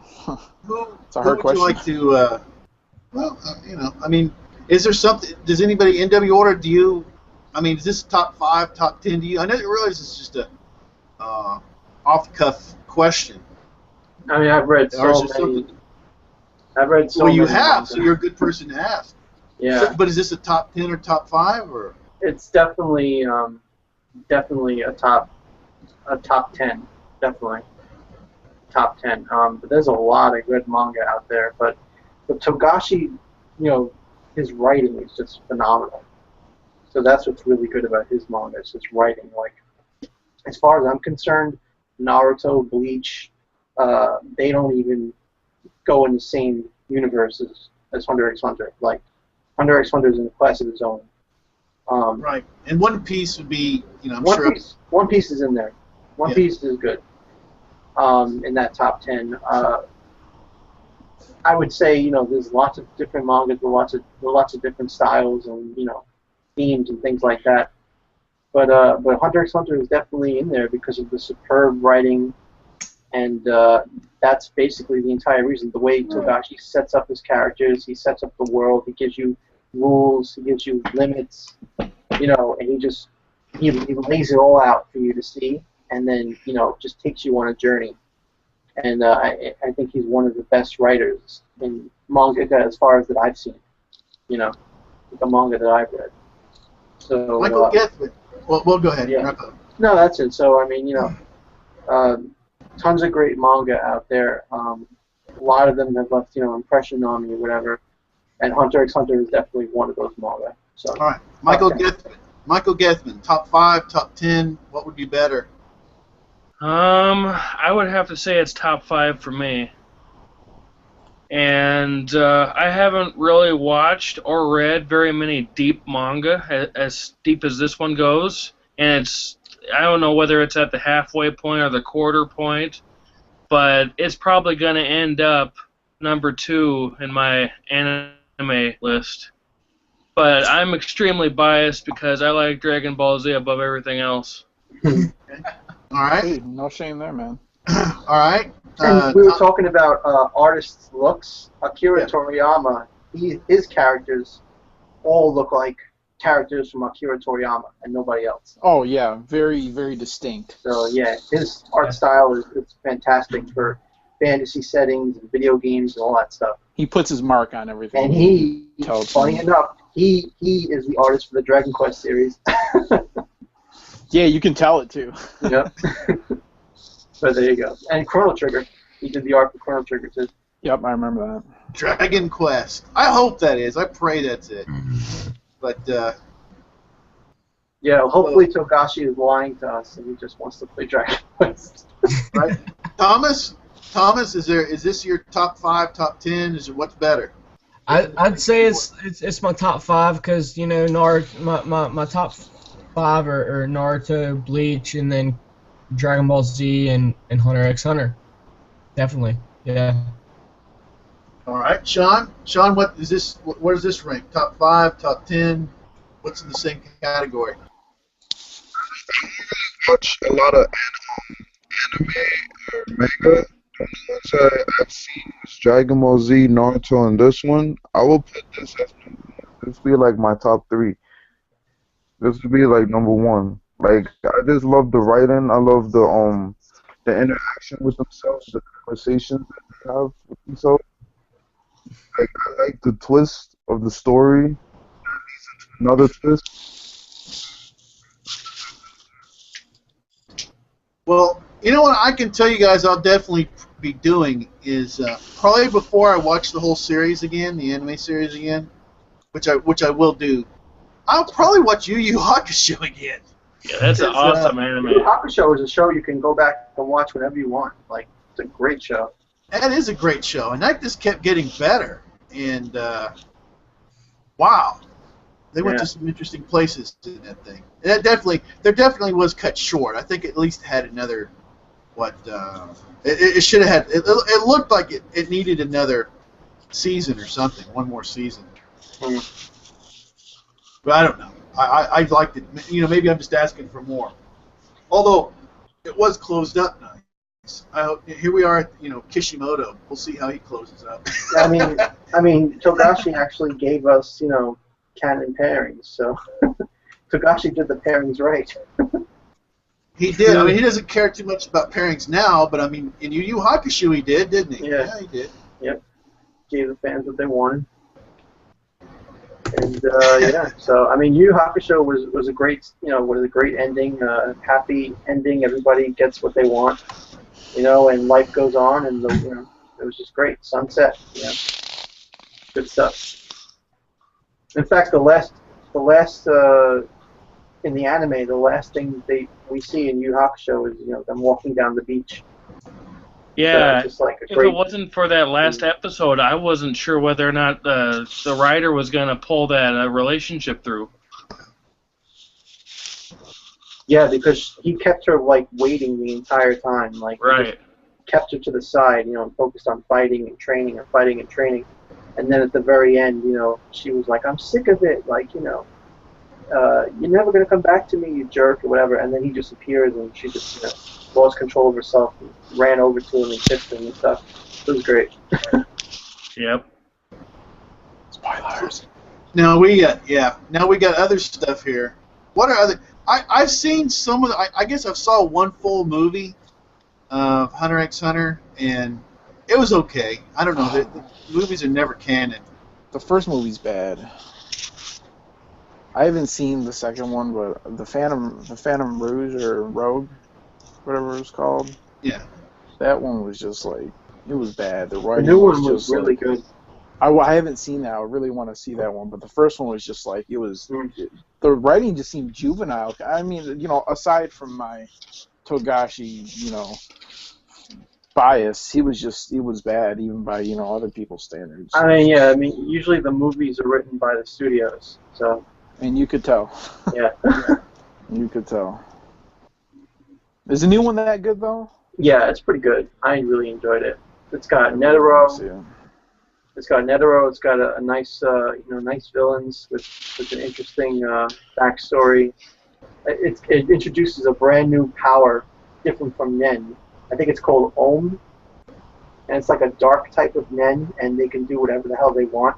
Kind of like how Kurapika, gets all his abilities in Emperor time. It's like Ohm just gives them full mastery of every one of the abilities. And it's dark. What? Is it sub yet? Yeah. I gotta look it up. Look it up. It's pretty good. Look it up too. Well, the last mission, wasn't that what it was called? The last mission. Well, let me ask you guys this because this is the way it has it. Okay, there's Yu Yu Hakusho, right? And that was you look here from 1990 to 1904. Okay, and then it's got level E from Togashi, 1995 to 97. You guys familiar with that? No, I've heard of it, but I've never read it. I don't think it's shonen. Is it an anime? Yeah, it said it was serialized in the Weekly Shonen Jump from 1995 to 97. So it's just in between. Yeah, I guess it's literally the gap between Yu Yu Hakusho and Hunter x Hunter because Hunter x Hunter started in 98. So that's what was in between. And I'm looking at it right now. Level E. So how many manga has Togashi written? It's 3, right? An alien prince crash lands on Earth and begins living with a high school student. Sounds very romantic-ish. Shoujo. He said he was an alien, lost his memory. Yeah, it says there's 16. It's 16 chapters. Shoujo. I wonder if he wrote that for his wife. I wonder if his wife was just like, "I bet you can't write shoujo," and he's like, "Want to bet?" That is awesome. What an awesome thing to say. Okay, so in other words, this is why I haven't heard about level E. You want to bet? That's awesome. What's her name again? She does Sailor Moon. What's her name? Oh God. She's a legend too. Yeah. Their kids are gonna be freaking prodigies. She's the king of queen of shoujo. Yeah. Her Sailor Moon was the #1. Let's see. Her name is Naoko Takeuchi. Naoko Takeuchi. Definitely in Japanese. I think that name is so cute, Naoko. That is Naoko. a cute name. Sounds like Naruto. Now we need a picture. He's supposedly he's done a bunch of other stuff. He did 10D Shawara Cupid from 89. Does he have any one shots? I don't know. He's got Okami Nanti something, whatever. Let's give out the bail on that last Japanese. So, yeah, definitely. It's called Japanese. And he's got one called Horror Angel in 1998. Horror Angel. That sounds interesting, to say the least. 1998. Let's see what this is. I don't know. This all may be horrible stuff. I don't know. This may be the stuff. Yeah, what are you doing? Yeah, because every time it's always Yu Yu Hakusho and Hunter x Hunter, Hunter x Hunter, Yu Yu Hakusho, and all this other stuff is like, oh my god. Yeah, when you're a writer, the one thing you learn, speaking as a writer, is that you just let everything come out. You just go with it. Whatever you want to write, you just write, and sometimes you get garbage, and sometimes you get gold. You know, it's just you just keep writing. You don't keep restrict improving. it. Exactly, and then you'll come up with new ideas and new things, but you're bound to write something that sucks. It's just, you know, it's impossible not to. I refuse to believe that Togashi can write something that sucks. Do not say that blasphemy. All right, well, check out the Level E Shoujo and see. I will confiscate your. Don't poison the Kool-Aid. Alright. Yeah, there's other stuff, but I don't know. But yeah, you're right, though. You might want to look at it. Level E, I'm gonna check that out. That sounds kind of like Devil's a part-timer kind of thing. Or... Might be interesting. I don't know. But it's only 16 chapters, so. A quick read. Is it in print? Like yeah, I just looked at it. The final chapter is called Honeymoon. I think that kind of spoils what happens. Maybe. Oh, look, the volume 3 is called Full Moon. So there you go. Reference to his wife right there. Full Moon. Maybe it's like a side shot of... I'm telling you, he did it for his wife. It's like an offshoot of Sailor Moon, probably. That'd be cool if he... Man, what if they, like, tag-teamed a series? They'd have, like, perfect shonen elements mixed with, like, the perfect romance. Like, that'd be cool. Hey, like the end-all, be-all there's series. an anime. There's an anime for Level E. There's 13 episodes. Is there really? Yeah. And it gives you the full description here, what happens in each episode. There's a Level E Tumblr. You can go look at that. Level E. I guess what's the art look like? Is it horrible? Like, wow. The last synopsis. Prince Baka, which means stupid. Prince Baka discovers that both Prince Baka and Princess Luna, which is the cat from Sailor Moon, are imposters. In order to counter the two's plot, which is to have a bloodless revolution by making Prince Baka marry Princess Luna, he set up the two. However, as he finished implementing his clever plan, clever is in quotes, the tables turned and Prince Baka was married to the real Princess Luna. It sounds so bad. That's when Togashi discovered weed. He's like, man, I'm gonna write this show. Oh my god, it's awesome. on YouTube. It's on YouTube. What's it look like? Oh, okay. What is it, like puppets or something? This girl's got like puppets. Wait a minute, episode 1 impressions. The more you were telling me about, the less I want to read it. That was the synopsis for the last episode. It's a thrilling conclusion. You're not selling me on it.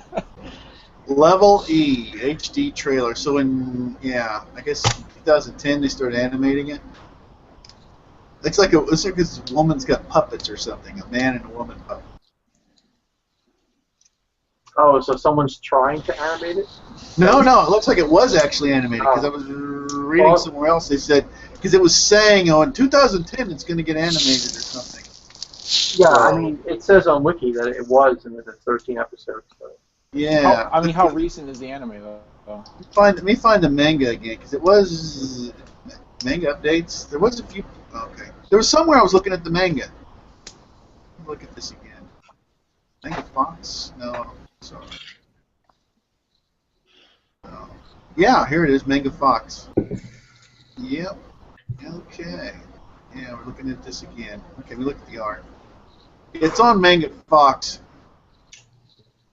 Well, it's supposed to be. Sorry, its license is not available. So, okay, it has it listed, but you can't look at any, I guess. Here. I wonder if it's on my manga app. I'm about to check it out. Oh. Level E, right? Level E. Yeah, so in other words, that might be the reason you don't see too many pairings. After level E, he's like, you know what? It's on Manga here. Go to Manga here. Manga Yeah, here? it's on Manga Panda too, I think. Yeah. So It's there you on go. this app that I have, Yoshihiro Togashi. Yeah. Let me download one of these. An alien on the planet. Here come Color Ranger. What kind of name is that? Chapter 6. Here come Color Ranger. Okay. That's hilarious.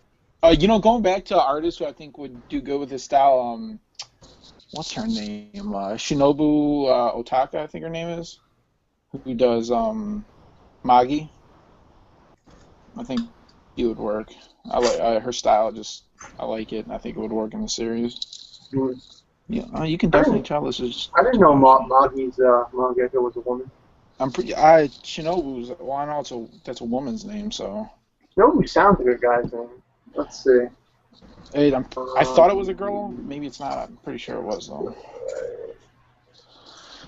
Magi.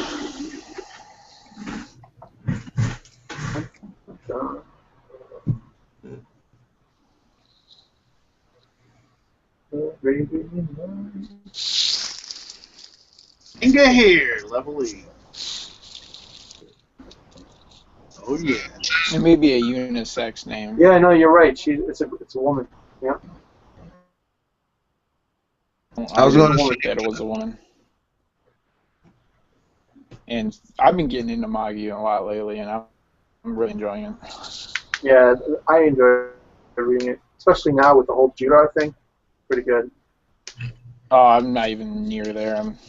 Because I got up to where.